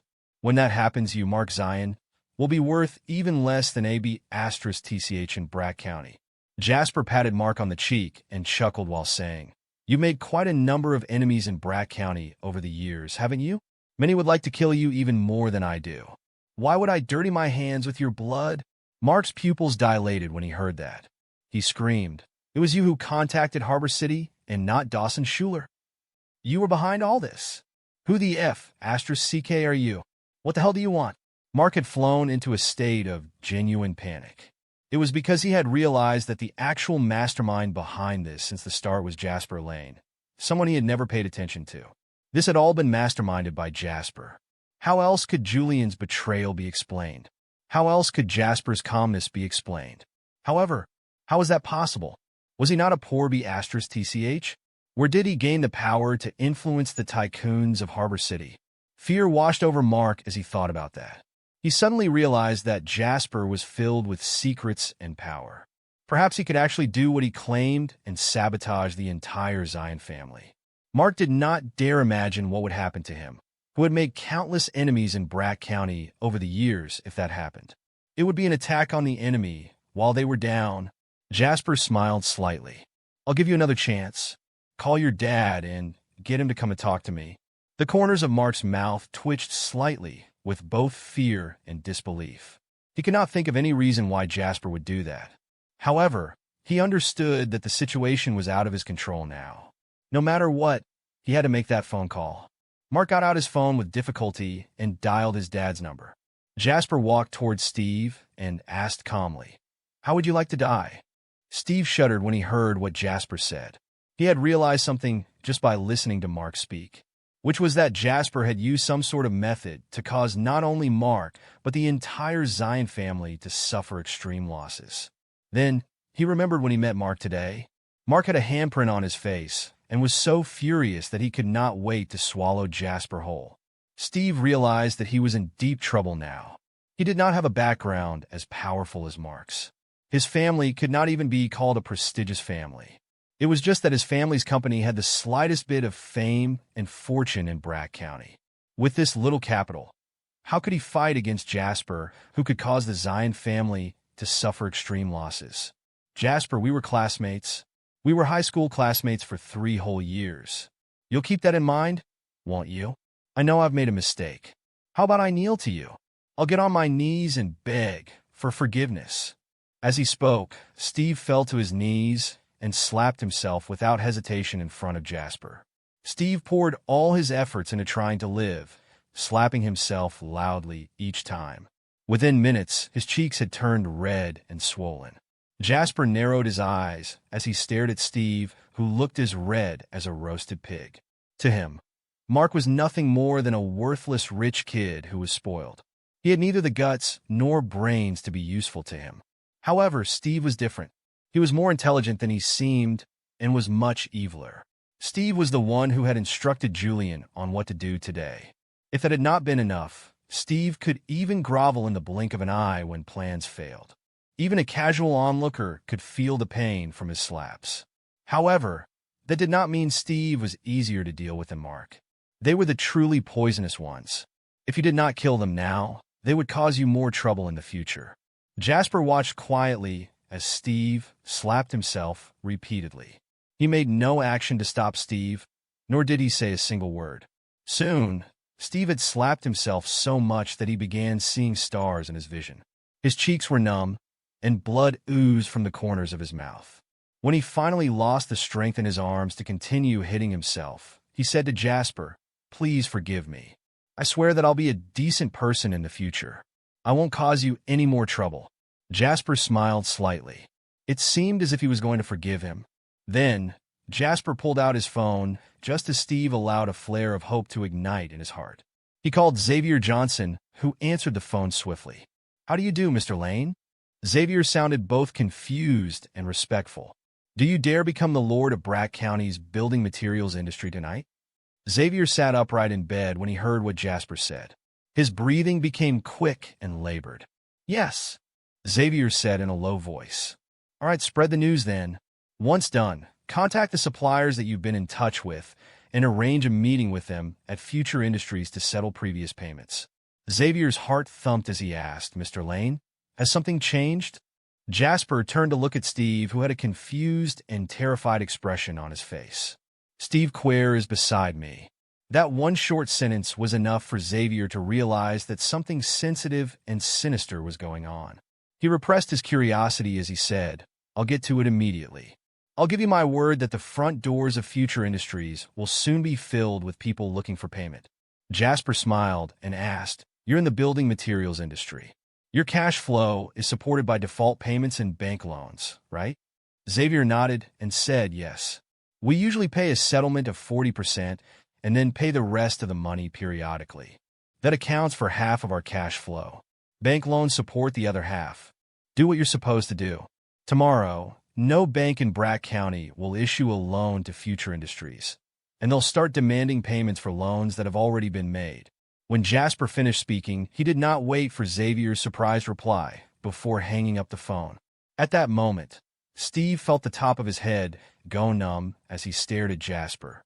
Jasper was going to kill his entire family. What? What are you doing? Who did you call?" Steve's voice shook while he asked his questions. Who would most enjoy seeing Future Industries fail in the entire Brack County? Jasper asked calmly. Steve shuddered as he roared. "What the F***CK do you want to do?" Jasper ignored Steve. It was because Harvey Zion had arrived. Harvey had been discussing tactics with his brothers when Mark called him. All orders for their shipbuilding company had been canceled, and Harbor City refused to give them a chance for a discussion. Harvey could not have kept it a secret from them, even if he tried. Relationships were a complex thing within a family business. Harvey might be the head of the family, but he was not yet at the stage where he could control everything. He was furious when he heard that Mark, whom he had asked to apologize, did not bear good news. Rather, he was now being held captive at a hotel. In his opinion, JW Real Estate was showing no respect for the Zion family at all. The Zion family might be at fault here, but they were still one of the tyrants of Bragg County. If JW Real Estate was so aggressive that they not only refused to accept their apology, but even captured one of his people, would that not be a loud slap to the face? Thus, Harvey immediately left with 2 of his best bodyguards. When he arrived at the hotel room, Harvey immediately spotted Mark, who had his hands wrapped around his bleeding head. He also saw Steve, whose face had swollen to twice its size as he knelt before Jasper. His eyes narrowed. "You're Jasper Lane?" Harvey asked quietly. Jasper replied calmly. "You're the head of the Zion family?" Harvey huffed, not thinking of Jasper as someone important. He said, "Where's Dawson Schuler? I want to speak to him. Does he think I would negotiate with any runny scamps he sends my way?" Jasper shook his head. "Negotiate? I think you've made a mistake. Besides, we don't need to trouble him with matters like this. I can take care of it myself." Harvey scoffed angrily. Dawson is too arrogant for his own good. He should know his place as the richest man in the province, and me as the tyrant of Bragg County. Does he really think the Zion family will sit back on their laurels as he bullies us? "Dad!" Mark yelled out desperately as he tried to tell Harvey that Jasper was the mastermind behind everything. However, Harvey frowned and interrupted his son when he saw the state Mark was in. "Stop talking. I'll take you to the hospital now." As he spoke, he got ready to take Mark with him. Jasper's low voice rang out. "Who dares leave this room without my permission?" Julian, who had been standing behind him, stepped forth. He roared as he cracked his knuckles, which sounded more like he was popping corn. It caused goosebumps to appear on one's flesh. The expressions on the faces of the 2 bodyguards Harvey had brought along stiffened as they stood in front of their boss. "Boss, this is not someone we can mess with." Harvey had a furious expression on his face. This was the first time he had been threatened in Bragg County. "Dad, this was all Jasper's doing. He was the one who contacted the people at Harbor City. We've all been fooled by him." Jasper finally found an opportunity to yell out desperately. He sounded miserable. It was as if he had finally gotten the chance to bed a beautiful woman, but it turned out she had a thicker schlong than him. Harvey's eyes widened after hearing that. He stared at Jasper in disbelief. The expression on his face and the look in his eyes looked identical to the one Mark showed just moments ago. Then Harvey laughed. "Not bad. I've been making my way around Bragg County for more than 20 years, but this is the first time I've had a youngster run circles around me. You're Jasper Lane, aren't you? Well done. That was wonderfully executed."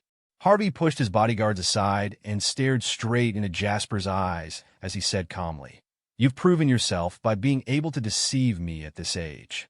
Tell me what you want." Jasper stood behind the couch, using it to rest his arms. He seemed to be smiling as he stared at Harvey and said coolly, "So, you think I'm doing all this to prove my worth to you?" Harvey's face fell as he said, "Young man, you were still in your mother's womb when I took charge of the Zion family's business. It's worth more than $10 billion. I would advise you not to get too snooty." "Is 10 billion a lot?" Jasper asked calmly. Harvey was angry now. In a cold voice, he said, "Don't be too arrogant. Not even Dawson would speak like that to me. That means you're not on that level yet. You might think you're in high society, but those actually in it can't even be bothered to look at you," Jasper said playfully as he shrugged. "The larger the crowd, the higher the number of idiots. You're one of those idiots. Do you think you're royalty after making a name for yourself in Bragg County, which was just a municipality a while ago?" Harvey's expression stiffened as he listened to Jasper speak. He roared, "The audacity! And who do you think you are? God!" Jasper smiled as he pointed at Mark. "I'm not God, but your son is." Mark's face turned as white as a sheet when he remembered he had uttered those words before Jasper. Standing in front of the father and son, Jasper took out his phone once again. Harvey and Mark had a somber expression on their faces when they saw Jasper do that. Steve was so afraid that he shuddered. Mere moments ago, Jasper had used his phone to make a call that would cause his family's business, future industries, to suffer from extermination. What was he going to do with his phone now? Was he going to piss all over the Zion family? Steve shuddered, his eyes wide with fear. Jasper dialed Dawson's number. Soon, Dawson's sleepy voice rang out across the line. "Jasper, what's the matter?" Jasper smiled as he said, "I've made matters clear on my end. You could begin exerting pressure from the province, Uncle Schuler. I've already dealt with the Zion family shipyard. You can ask your friends from other industries for help." Dawson grabbed his glasses from the bedside table and walked toward the study. He did not ask for a reason, nor did he ask for details about the Zion family. He simply answered, "All right."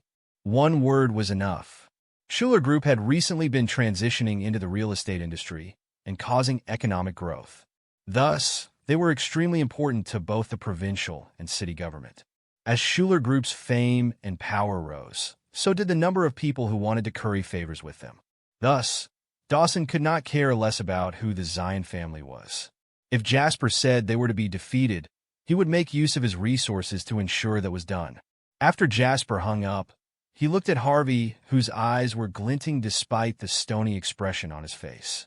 He said calmly, "You were right about one thing." Both Harvey and Mark looked at him. "If I did the math correctly, I was indeed still swimming in my mother's womb when you took over the Zion family's business." Then, Jasper shrugged and walked over to Harvey from the couch. He still had a calm smile on his face. "However, now that I'm out of my mom's womb, I'm in such a high position that you wouldn't be able to see it even if you incline your head and stand on your tiptoes. Meanwhile, you're still rolling around in your business that's worth a measly billions of dollars." Jasper's words stung Harvey as much as if he had been slapped. It felt as if a layer of his flesh had been scraped off his face. Just then, the ear-piercing sound of a phone ringing echoed. It was Steve's phone. He felt terrified beyond measure as he answered the call. His father roared furiously on the other end of the line. "Where are you? Hurry back. All our suppliers are demanding payment right now. And you're still loitering? Get your ass back right now." Steve's lips trembled as he said, nearly on the verge of tears, "Dad, we're done for." "We're all done for?" The furious man was stunned for a moment before he said through heavy breaths, "What do you mean?" Steve lay paralyzed on the floor, his eyes vacant as he stared at Jasper and said, "It's not just us. The Zion family is done for as well." As if it had been a signal, Harvey's phone rang as well. Harvey answered the phone with great difficulty. His brother, whom he had posted at Ambition Corporation as a spy, was on the other end of the line. "Brother, they know who I am. Xavier Johnson's men are on the hunt for me now. Brother, what should I do? I just went home, and the entire family is in chaos. All our partners want to dissolute their contracts with us. What's going on?" Amidst the chaos, Harvey lost the strength in his arms. As his phone fell to the ground, he could still hear his brother's desperate voice. Harvey shuddered and stared at Jasper with wide eyes. "Who the F***CK are you?" "Jasper Lane. J for Julius. L for Lord." Jasper relayed this coolly to Harvey before he placed his hands behind his back and left the room. Julian was right behind Jasper. He did not give the room a second glance as he walked after Jasper. Mark was as white as a sheet as he stared at Harvey, who had a hideous expression on his face. He asked nervously, "Dad, what should we do?" Harvey's face turned a bright shade of red as he curled his hands into fists and roared like a wounded animal. "What should we do? How am I supposed to know that?" Harvey glared at Mark before he raised a hand to give Mark a resounding slap across the face. "I asked you to come to apologize. Is this how you apologize?" "Huh." As Harvey bellowed, his vision went black and he nearly collapsed onto the ground. In the end, he gritted his teeth and said, "The Zion family will preserve whatever power it can. As for the rest, we'll talk about them in the future." Jasper had gotten himself another room to work in so that he would not interrupt Wendy's sleep. When Jasper returned with Julian, he found Wendy curled up lazily on the couch and watching television. "Done?" Wendy asked. "Yes." Jasper nodded and asked gently, "Aren't you going to bed yet?" "I was waiting for you," Wendy answered in a matter-of-fact tone. Laughing softly, Jasper said, "It was a success. We should be able to move the project forward tomorrow." How are you planning to get rid of the Zion family? Wendy asked curiously. Jasper thought for a moment. The Zion family owned several businesses, but only the shipyard was worth something. He did not have his eyes set on anything else either. I'll have Mr. Lambert deal with it tomorrow, Jasper answered. Wendy nodded and looked at Julian, who was standing wordlessly at the door. She called out to him, "You're Julian, right?" Julian, who rarely talked to strangers, let alone beautiful women like Wendy, was startled. He nodded. His expression was one of surprise and bewilderment. Wendy giggled, her liking toward the large, down-to-earth guy increasing. "You can be Jasp's bodyguard. Your monthly salary will start at $30,000 with a bonus at the end of the year. Your basic salary is 30% of your annual salary. We'll sponsor 2 trips per year to any location you like, and you can bring your family along. As for the workload itself, it'll be harder for you at first since you'll be alone.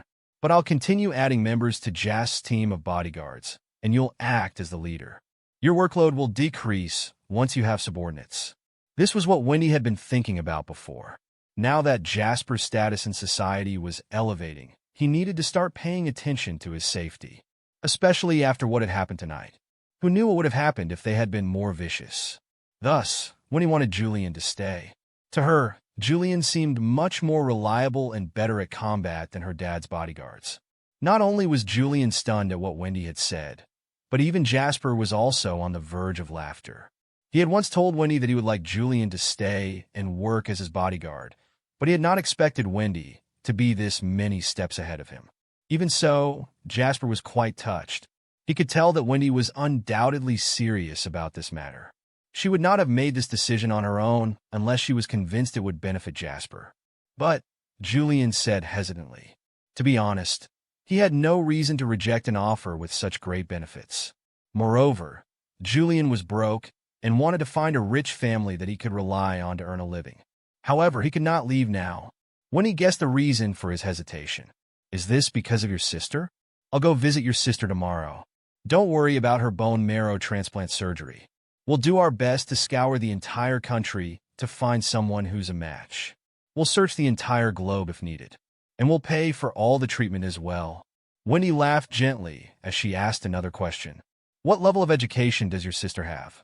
Julian's eyes lit up as he hurriedly answered, "She's a university student. I can arrange for your sister to work in our company when she is fully recovered. That way, you won't have anything to worry about." Julian was extremely excited, but he still glanced instinctively at Jasper. Jasper laughed as he said, "Why are you looking at me? She's in charge here." Julian immediately nodded and said, "You have such high expectations of me. I'll do my best to protect Mr. Lane." Wendy smiled and said, "All right, that's that then." The next day, Brack County found itself in chaos. Suppliers arrived at Future Industries, demanding payment, whilst banks refused to sign them a loan. Moreover, they had even demanded that Future Industries repay all their loans immediately. Future Industries' financial support chain was on the verge of collapse. Just when things could not get even worse, Ambition Corporation put out the word that the Quare brothers from Future Industries were laundering money from Ambition Corporation. Xavier claimed that he was going to kill the Quare brothers. Future Industries collapsed in an instant. As for the Zion family, as one of the most famous families in Brack County, their shipyard piqued the attention of many when Harbor City ripped apart their contract. Then, the various businesses they owned got exterminated. They suffered an industry-wide closure. Anyone who had any sort of relation to the Zion family immediately abandoned them to save themselves. It was as if a large invisible hand had crushed everything the Zion family had built in Brack County over the years. The members of the Zion family sat in Harvey's house, sobbing hysterically. Now that the family business was done for, members of the Zion family began stabbing each other in the back. They were hoping to take whatever remaining benefits there were for themselves. Harvey sat at the head of the table. He seemed to have gone gray overnight. He smoked cigarette after cigarette, the ashes piling next to his feet like a tiny mountain. As for the other members of the Zion family, they were arguing over how the money should be divided. They were all preoccupied with securing themselves the best deal. Just then, a group of people showed up at the front door. "Good day, Mr. Zion. I'm Mr. Lambert from JW Real Estate." Mr. Lambert smiled as he handed Harvey his name card. He felt ecstatic when he saw the chaos the Zion family was in. Just a few days ago, he had been at the disposal of the Zion family. Anyone in that family could humiliate him. However, the Zion family was done for now. He felt jubilant as he arrived with the task at hand. Mr. Lambert was ecstatic. However, he also had massive respect for Jasper, who managed to pull all this off quietly. That man was horrifying. Harvey glared at Mr. Lambert as he said coolly, "What are you doing here?" Mr. Lambert smiled condescendingly at Harvey. He never had the right to do this before, but things were different now. The ecstatic Mr. Lambert said haughtily, "Mr. Lane sent me over to strike a deal with you, Mr. Zion." "Huh?" Harvey snorted. "What does that Astor Shoal want to talk about? Does he think that he hasn't caused the Zion family enough harm?" "Tisk, TSK, TSK." Mr. Lambert shook his head and said condescendingly, "Mr. Zion, that's where you're mistaken. Mr. Lane can't bear to watch the Zion family beg on the streets, which is why he has decided to give you another chance. Mr. Lane says that he's willing to pay $50 million to buy the Zion family's shipbuilding company." When Harvey heard that, fury consumed him as he stood and roared, "Bullsh, asterisk T. My shipyard is worth at least $1.3 billion. Does Jasper Lane think he can get it for just $50 million? Mr. Lambert calmly wiped Harvey's spit off his face and said, "Do you think anyone will want to buy your shipyard now? Do you think there's a soul out there who doesn't know that this shipyard has been blacklisted by Harbor City? Moreover, who dares offend Mr. Lane?" The three questions stunned the entire Zion family into silence. Mr. Lambert smiled as he procured a check. Gazing at the Zion family, he said, $50 million. It's your last chance. If you refuse to sell, it'll stay there and rot." The rest of the Zion family stared at each other, their hearts thumping. How much was the Zion family's shipyard worth? The 800-ton gantry cranes they had imported from Germany were worth $400 million themselves. There were also the most advanced computer numerical control machines of the day, each of which had a starting price of $100 million. The members of the Zion family understood that even if the machines were dismantled and sold as scrap metal, they would be worth way more than $50 million, which was why Jasper's offer of $50 million infuriated them. Yet, did they have a choice? No. The Zion family was in shambles both on the inside and on the outside. When they left the house, they were confronted with people demanding the Zion family to pay off their debts. When they returned home, every person in the family was calculating how they could get the greatest amount of money. Most importantly, they understood one thing. No one besides Jasper Lane would dare buy their shipyard. It did not matter if there were great benefits or profits if you were not alive to spend them. Jasper understood that, which was why he had let Mr. Lambert drop by with a check for $50 million. If it were any less, there would not be enough money to divide between the family members. They would not take the bait. Jasper wanted to claim the shipyard without causing any casualties. If the Zion family decided to take the risk and not accept the offer, it would not fit Jasper's consistent approach to maximizing benefits. This amount of money was just enough to make the Zion family stop and think. It would hurt them if they agreed. However, it would hurt them even more if they refused. "Eldest brother, I think we should sell it." Harvey's younger brother, Herman Zion, was the first one to speak. The minute he spoke, his other relatives turned to glare at him. The expression on Harvey's face faltered before he yelled, "Are you stupid or crazy? We inherited this shipyard from old Master Zion. It's our family business, and it's worth well over $1 billion. How could you agree to sell it for $50 million? When Harvey finished yelling, he looked at his other relatives but realized that they did not look angered. Rather, they had sly expressions on their faces. Harvey's heart sank as he got a bad feeling. "Eldest brother, I think second brother has a point." Another woman spoke. Harvey glared at her, his eyes resembling those of an angered tiger. The woman avoided his gaze but continued saying stubbornly, "Look at the situation we're in now. There's no way the Zion family is going to survive any longer in Brack County. To hell with the family business. You might have earned a lot over the years, but we only got a small portion of that money. We have our families and kids to feed." A murmur of agreement rang out as the woman spoke. "That's right. Eldest brother, you should sell it. What's the point in staying stubborn? You can even get $50 million if you agree to sell it to Mr. Lane." Do you think anyone else in Brack County will dare buy our shipyard? The more Harvey listened to them, the angrier he became. He roared, if no one in Brack County wants it, I'll go to Green City in Fortune County. As long as there's a sea, there will be a shipyard. Does Jasper Lane think he can dominate the world? Dad, Mark said weakly, people are demanding we return our debt. They're surrounding the outside now. There's no way you can get out. They won't give us time to raise the money. The furious expression on Harvey's face melted away as his face turned ashen. Mr. Lambert dusted his shirt as he looked at the expressions on the members of the Zion family. His respect for Jasper grew by another notch. How terrifying! Mr. Lane's calculations when it came to dealing with humans were terrifying. Jasper got him to arrive at this time because he knew that the entire Zion family would either be arguing over the money or discussing strategies. Harvey might be the head of the family, but who would be thinking for the family when they could not even protect themselves during a crisis like this? Every member of the family had a share in the shipyard. Now was the time to make off with as much money as possible.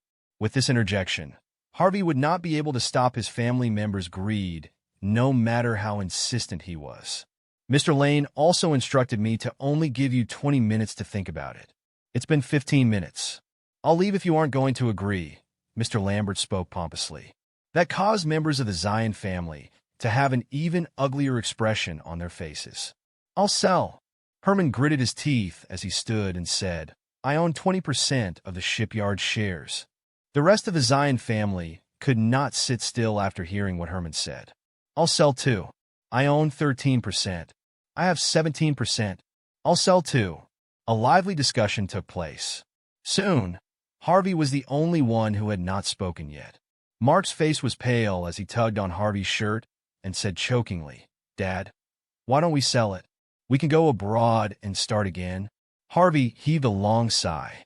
He seemed to have aged at least 10 years as he said listlessly, I'll sell. I'll sell it all. Mr. Lambert smiled in satisfaction. As members of the Zion family looked on impatiently, he retrieved a contract that had been prepared earlier from his briefcase and said, if that's the case, I'll need everyone's signatures. The contract will come into effect once everyone has signed their names. Your family will then own an additional $50 million.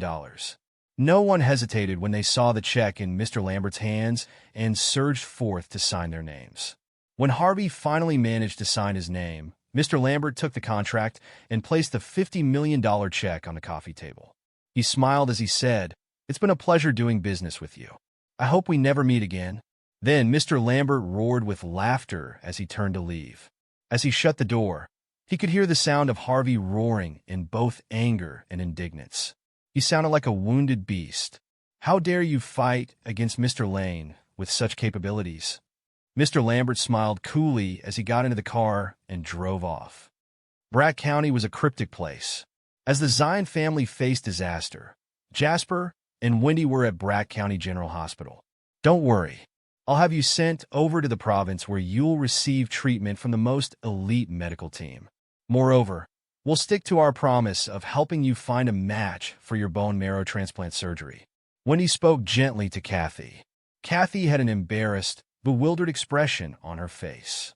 She could not stop glancing at her younger brother, Julian.